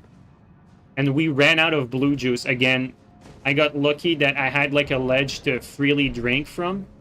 Because we were against the Moonveil, and you guys know the Moonveil can absolutely punish on reaction, like drinking Estus. And so, like, when you're stuck, when you need to heal a blue flask and an orange flask, that's a bad place to be in. And so this could have been avoided, though, if I just stayed with BHS. And then, again, the setup here, the amount of pressure that they were putting, it did sort of require, like, a change in setup. Not necessarily a change for the fat roll to go away, but, like, you know, using TS there was more reasonable, basically, because you cannot have a setup that has, like, recovery, like a colossal weapon when you're fighting against a Moonveil like that can punish you, like, at any range. Like, you need something with low recovery if you're going to be fighting two players. And so the recovery was just not low enough for this.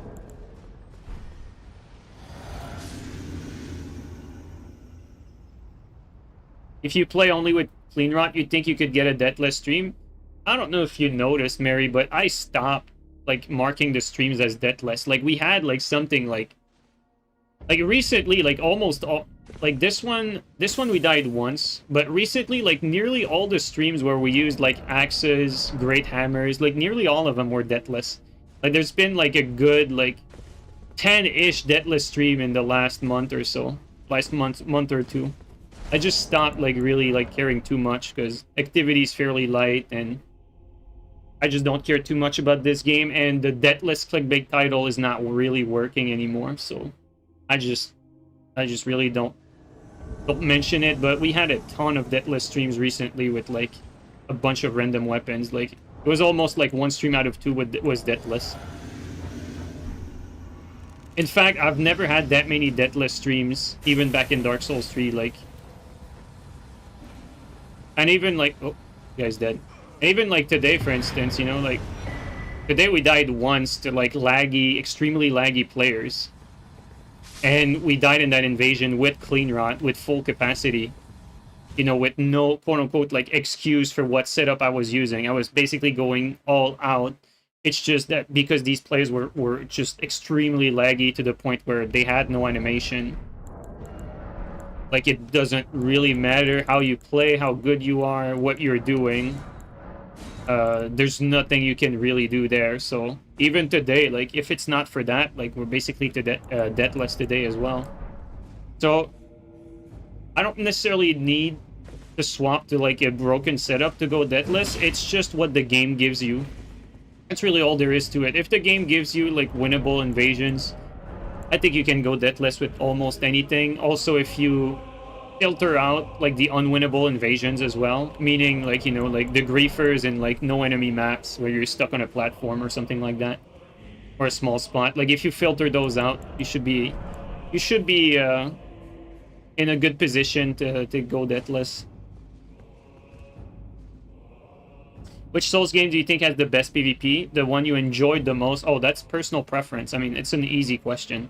I enjoyed Dark Souls 3 the most. But, you know, I played Dark Souls 3 for like 6 years, so... You know, like, all good things must come to an end.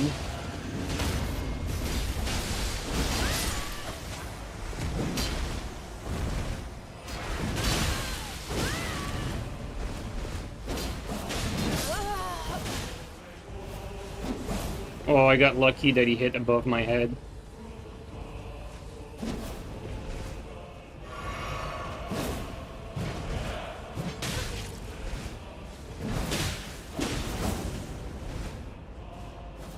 I don't know where is the way to go, though. Oh, there it is. Okay. Get out of here.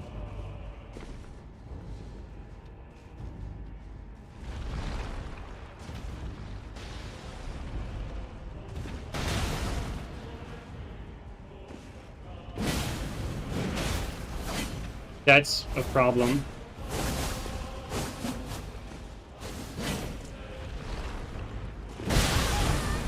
That's such a good play. Oh my god, that is such a good play. Guys, I'll be real with you. Like, the fact that I stood there, here was my thought process. I'm going to body block them, trading a hit, and then I'm going to hope that they fall off. It actually worked exactly as I wanted. Like, it was actually so good, and I was in, like, losing matchup situation. I just used my fat body, you know, fat roll body, the body blocked them on the jump, exactly like what I wanted. Crazy stuff. That was actually really good play. I think it's the first time I've ever done this in this game. Like a body, like purposefully body blocking, taking a hit with bad positioning, because technically you're just jumping and standing there, like you're opening yourself up for getting thrown off yourself, but seeing that they were chasing very closely, I just gave it a shot and it just worked. It was really good.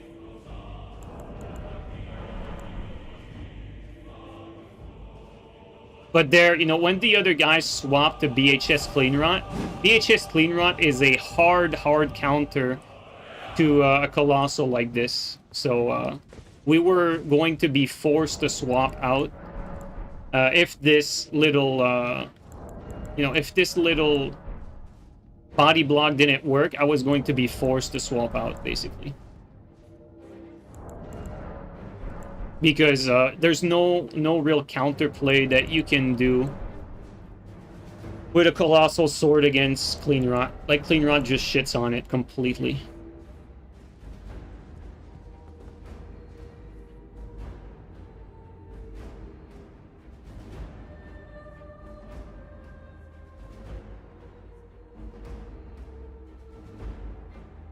Why don't you play Dark Souls 3? I mean, it's an easy question. Like Knight Rider said, like, Dark Souls 3 is, what, a 9-year-old game at this point?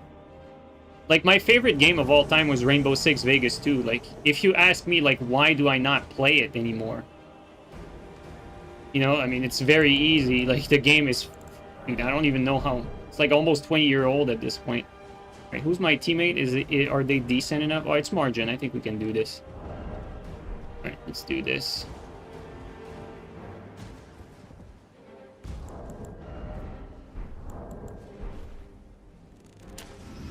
Although the guy is using the broken Rakshasa with Claws of Night, so... Like, that setup is completely broken, so we're gonna have to swap the broken stuff as well.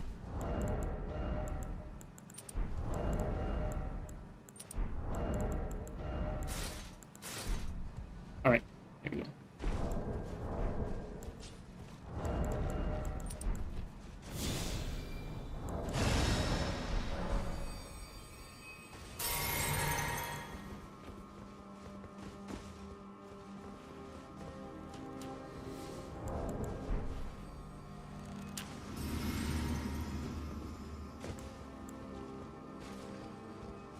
I wonder if Margin fought them already.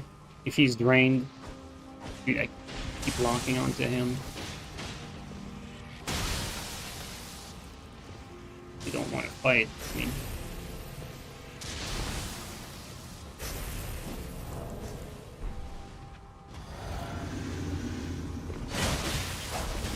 this guy's net's actually really fucking bad. That's why he's using rod bundles.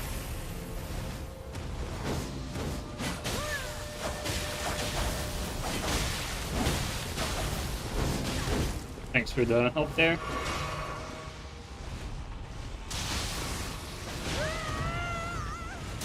Oh, that was so close. If he hit him, that would have been a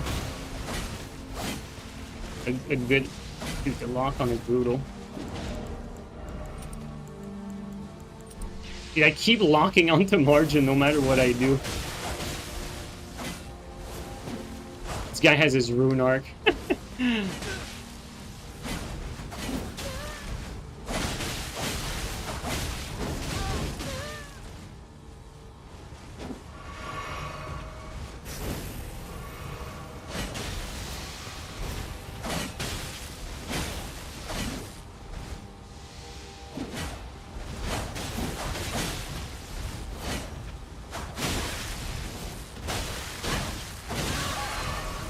Kill me.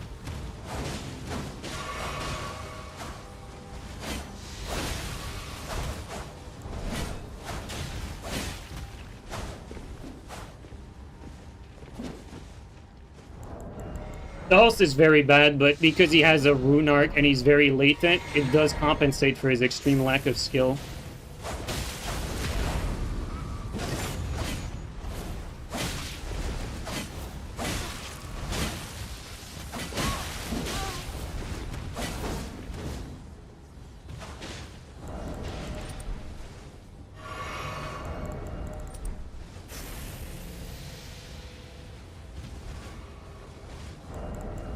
Like, the host net is actually extremely shit. And so his rune arc makes him win trades because his shit net, like, forces trades. I think we should be using this, though.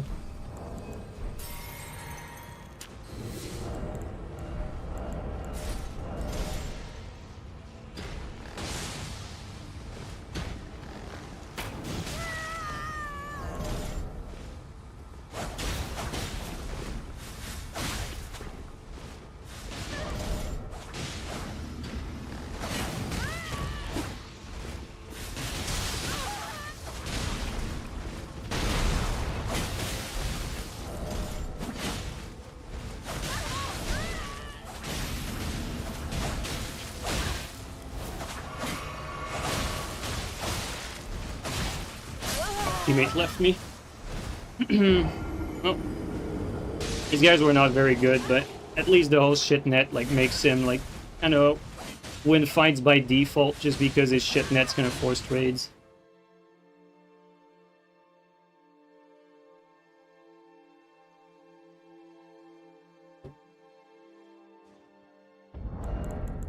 These guys are not good though. Like, this is the sort of invasion that's extremely winnable. Like, it's just that you have to play like super conservative.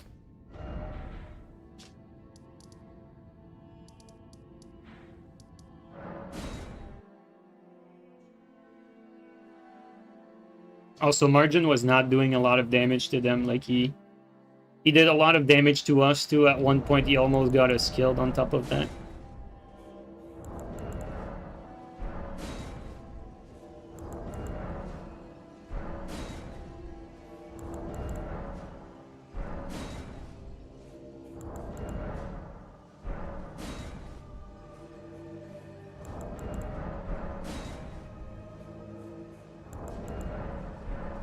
I will say, even though we died, I think Like, for, let's say, 80 to 90% of the match, we were outplaying our opposition, but I don't think teammate was outplaying his opposition either.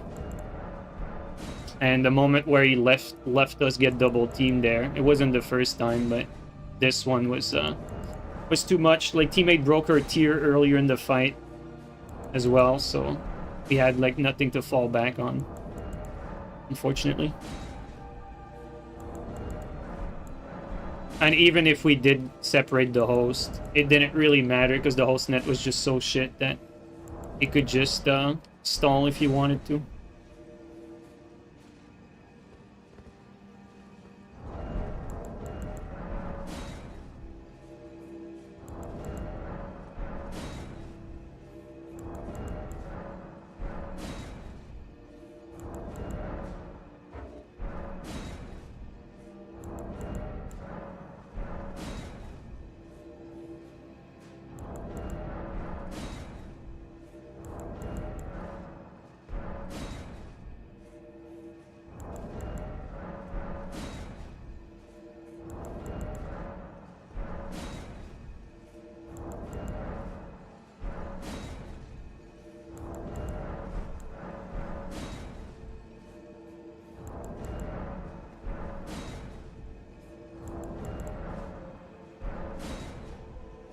It probably turned off Dong when I died.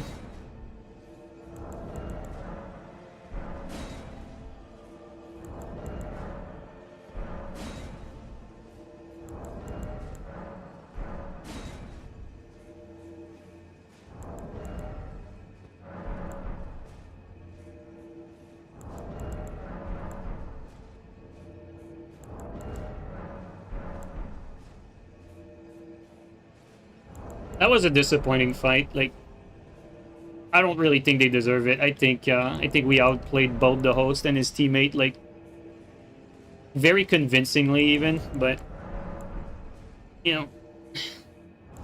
just get 2v1 and that's it.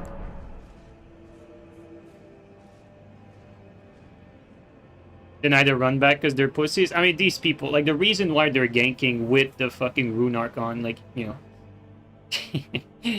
you're not gonna be able to think like them.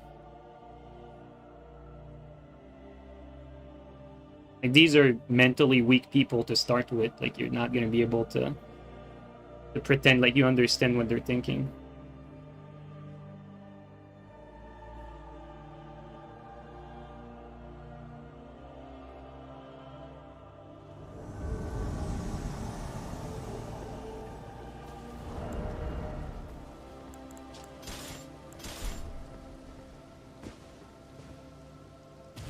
Oh, we have a teammate. Never mind, we don't. Bro, what is this lock on?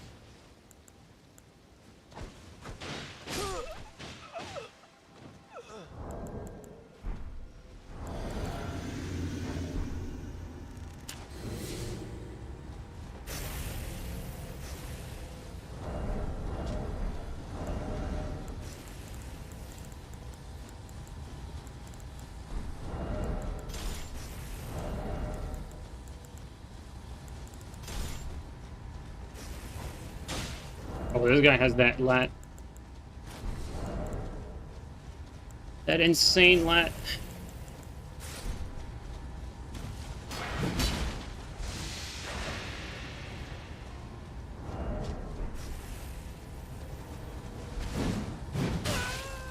Oh, it's because it's Pasha, of course. Of course the shit net is gonna be this guy.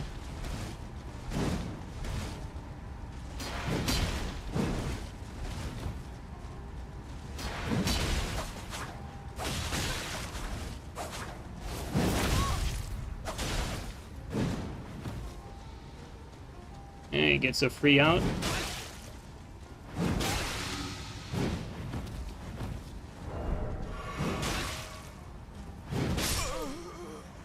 And he heals up.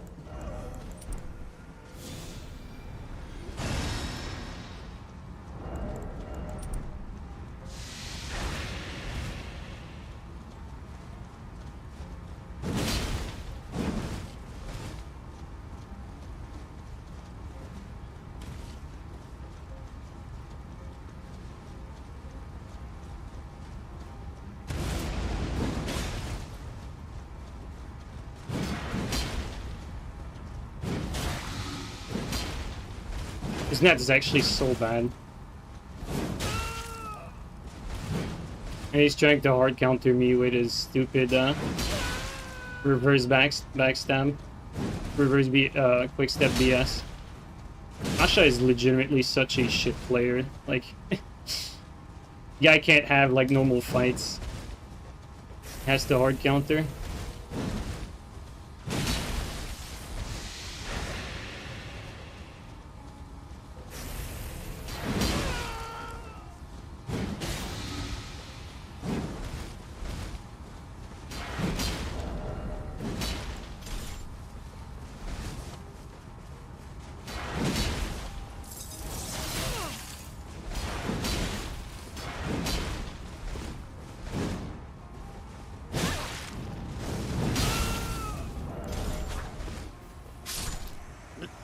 And shit player goes down. Alright.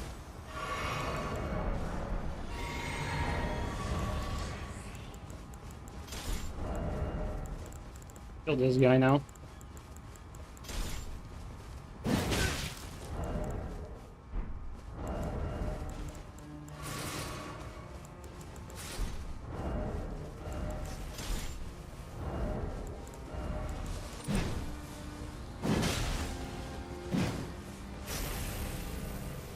We have the other idiot.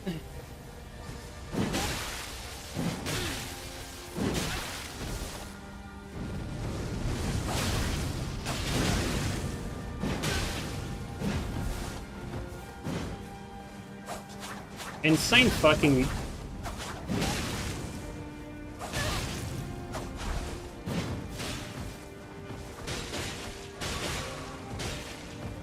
I can't let this guy kill me. I have to heal because we lost our physics.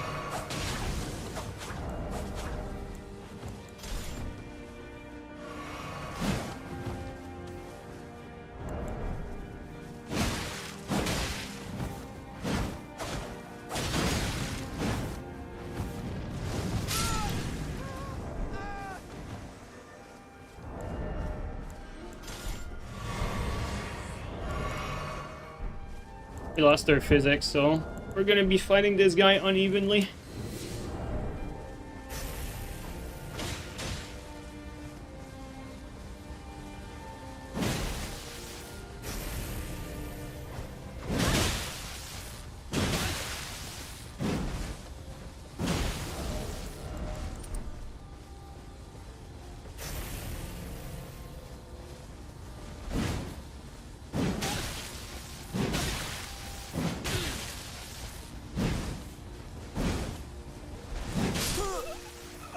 Did we skip our physic, or did his physic wear off? I didn't notice.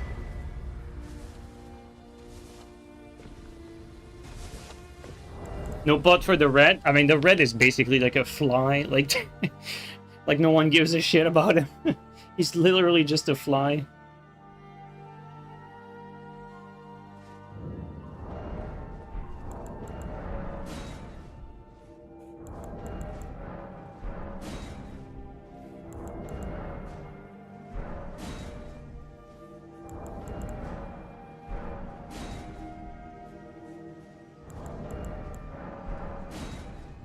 Do you have back triggers on your controller? I mean, I am using the PS5 Pro controller, but I never use the back buttons. The only games where I use the back buttons are Armored Core, Skyrim, and I can't think of any other game where I use the back buttons. I use it for Skyrim and Armored Core, and no Souls. I think the reason why I don't use it for Souls games is that I have such an ingrained muscle memory that you can't just, like, rewrite, like, you know, like, let's say 9 years of Souls PvP. Like, you can't just rewrite that. It's just, it's too much. Like, even though it would be probably more optimal to remap some things, I'm still using basically... Technically, even though this is a PS5 Pro controller, I'm just using the default scheme because I played for the longest with the default controller. So basic, the same controller scheme that the game gives you. No like back buttons, special buttons, paddles, or anything like that. Even though I have them, I'm not using them.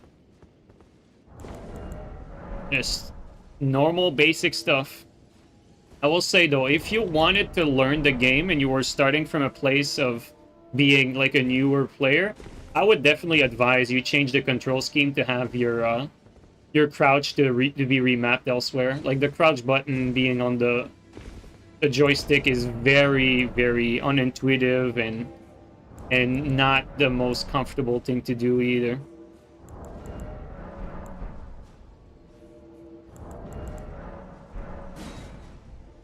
By the way, these guys actually did leave. Like, they either left... I'm pretty sure they left. Like, that's it for them. They're gone. They had their moment of glory, you know?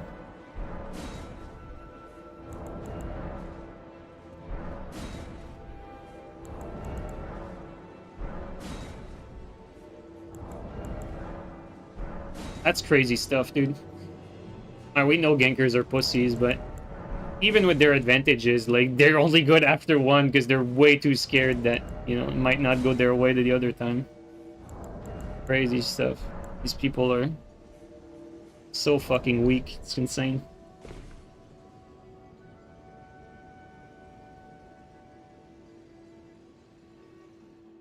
The only button you resent is the start button? Oh, dude, you're not the only one who says that.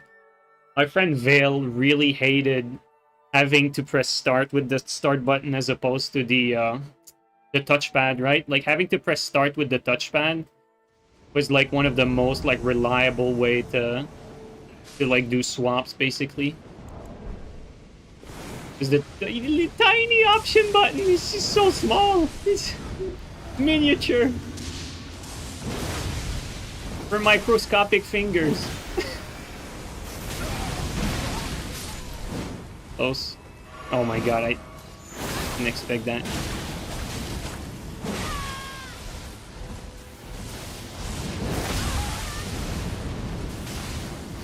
Let's heal up.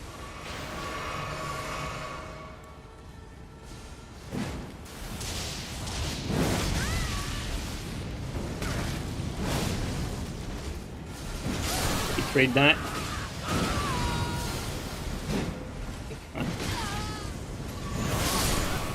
This is scary when these people just attack out of everything, even when they're on the brink of death. Like, these are the scary situations because the logical thing for him is to attempt to get out of there. And so you prime yourself for a roll catch because it's the smart thing that you should be doing, but they don't care. They don't value their life. They don't understand what is a good or a bad play, so they just attack out of everything.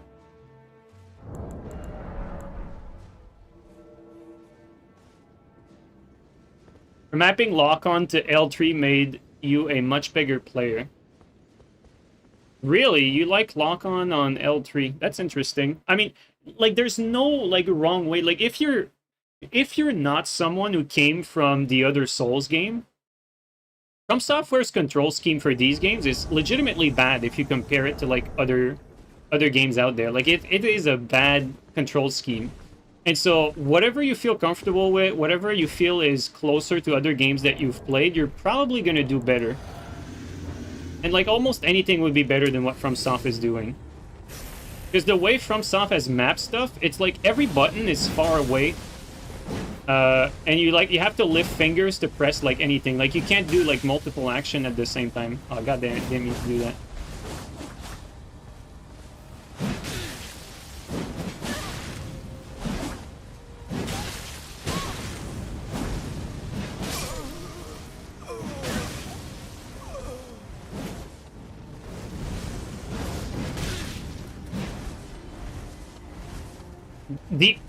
Like, what is he doing? Like, the fucking guy is one shot, rolls backward twice, and then whoop, rolls fucking forward and does a jump attack out of his roll, dude.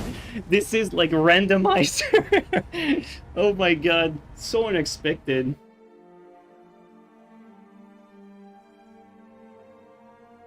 Crazy.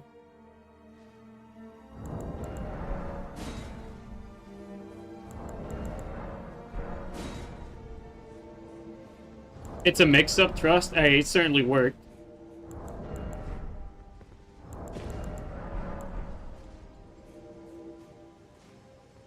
He changed it back on Dark Souls 1 for easy reverse roll. Ah, so that's where it came from. I see. And sprint with lock-on with the left. Yeah, that makes sense. Yeah, that makes perfect sense because I know Ramonchi, like, in Dark Souls 3, like, you could do reverse like that as well, but like you said, like, the control scheme, like, the base one, doesn't really make for some, like, it's, like, way easier and more reliable to execute these maneuvers, like, you know, reverse rolls, when you have it mapped, like, the way you're talking about. Like, there's different variation that you can map, but I see exactly what you mean. And same reason, like, I used basically every tech in Dark Souls 3, except, like, I didn't use the reverse all that much. And even though I used, like, every tech, I only used them for the right situation, but the reverse, I didn't use it simply because it was not reliable for my control scheme. Actually, let's go here.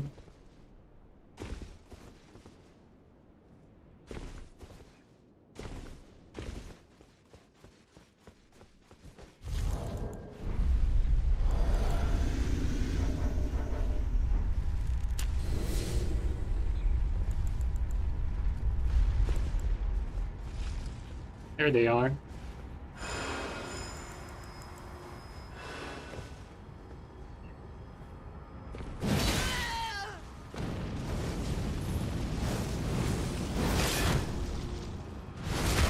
That's, like, so bad for them.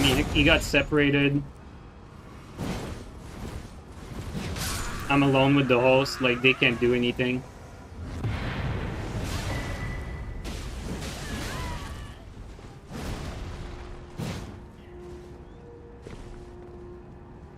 Why do you jump block? Do you recover faster? Yes, absolutely. Like, the reason why you block while jumping, I'm gonna show it really quickly. It's a very important, like, thing to know. Like, if I'm sprinting and jumping, look at that. Like, when I jump twice, look at my jump. Like, this one's far. Oh, this one's not far. But if I block, oops. Didn't actually work. I need to sprint at least a little bit. Like, if I block, I can do, like, one step between the... I can do one step in between the jumps, and I'm gonna get the far jump. And so, again, if I don't block... You see, like, even if I take a step, I get the baby jump. We call it the baby jump. It's basically, like, when you jump and you're sprinting, you have some forward momentum, but when you're not sprinting or the sprint is not, like, fully activated, you get a tiny jump that you're basically jumping on place almost, so it shits on your momentum. So you just hold block, and when you hold block like that, like, I'm not pressing, like, I'm not, like, spamming it, like, I'm just holding, sprinting, I'm holding block and I'm holding sprint, and I'm just jumping, and I always get the long jump. As long as you don't do it, like, completely right away like that, like I did at the start. Like, if you jump, like, right away... Oh, it works still this time, but if you jump right away, there's a chance you might get the baby jump, but you want to let your character, like, take a step.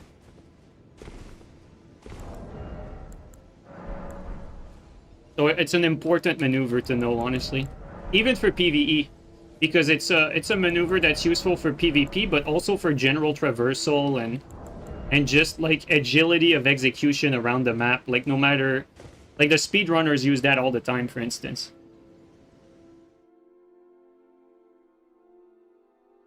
I think this is something the speedrunning community, like, discovered first. This jumping. I think this is, an early game tech that came from the speedrunning guys.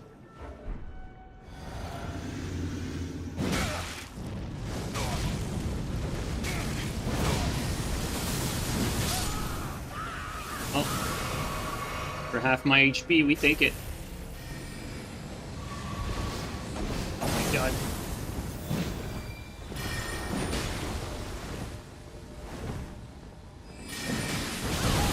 Good hammer. He did half my health. You poop walk bloodhound step. I'm about to end stream though. I have, like, other things to do today, so it was going to be a short stream, so we're going to do a few invasions and then I'm going to call it.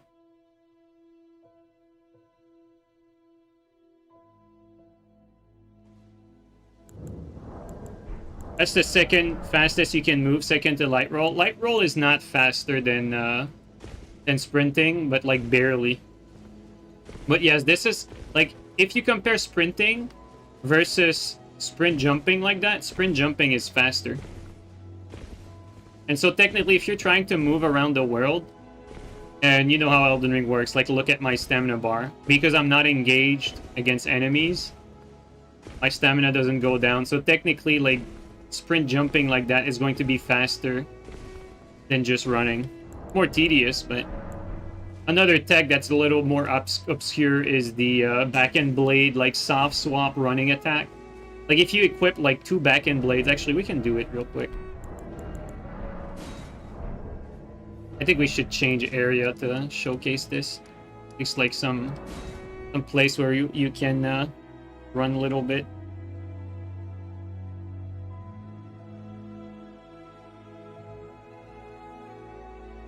Yeah, the other thing you can do to be faster than sprinting is actually so goofy. It's like you have 2 back-end blades in your main hand, and you soft swap between the 2 of them after the running attack.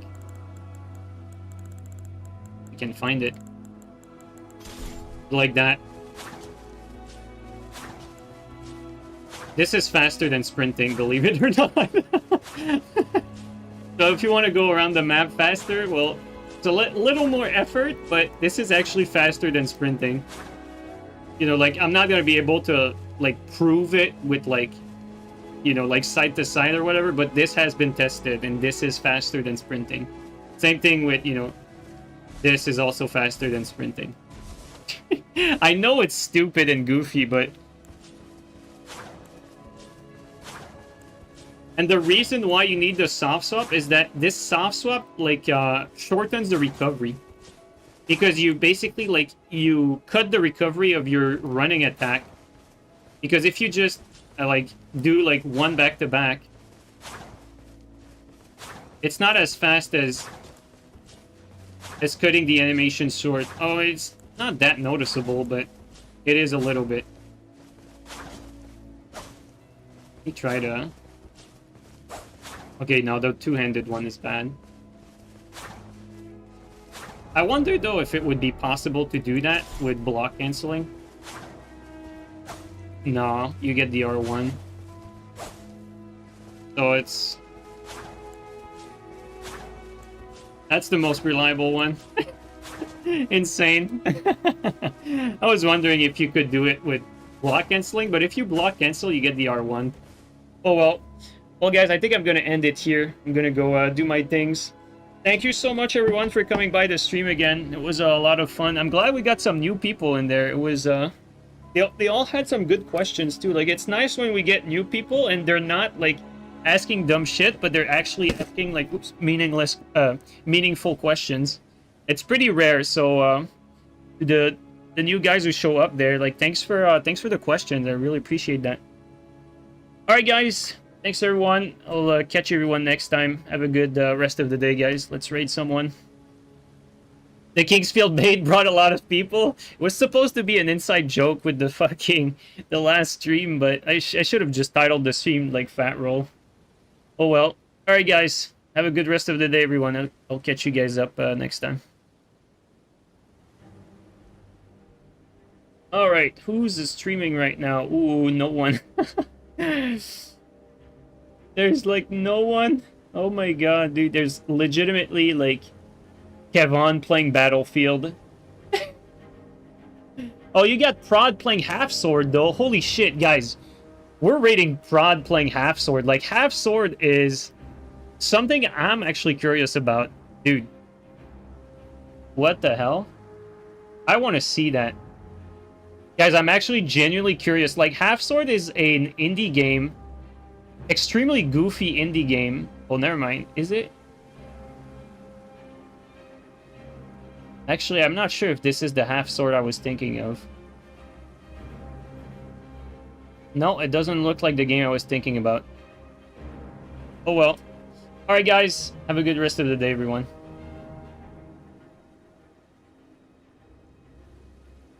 Yeah, forget what I said. I thought he was playing another game.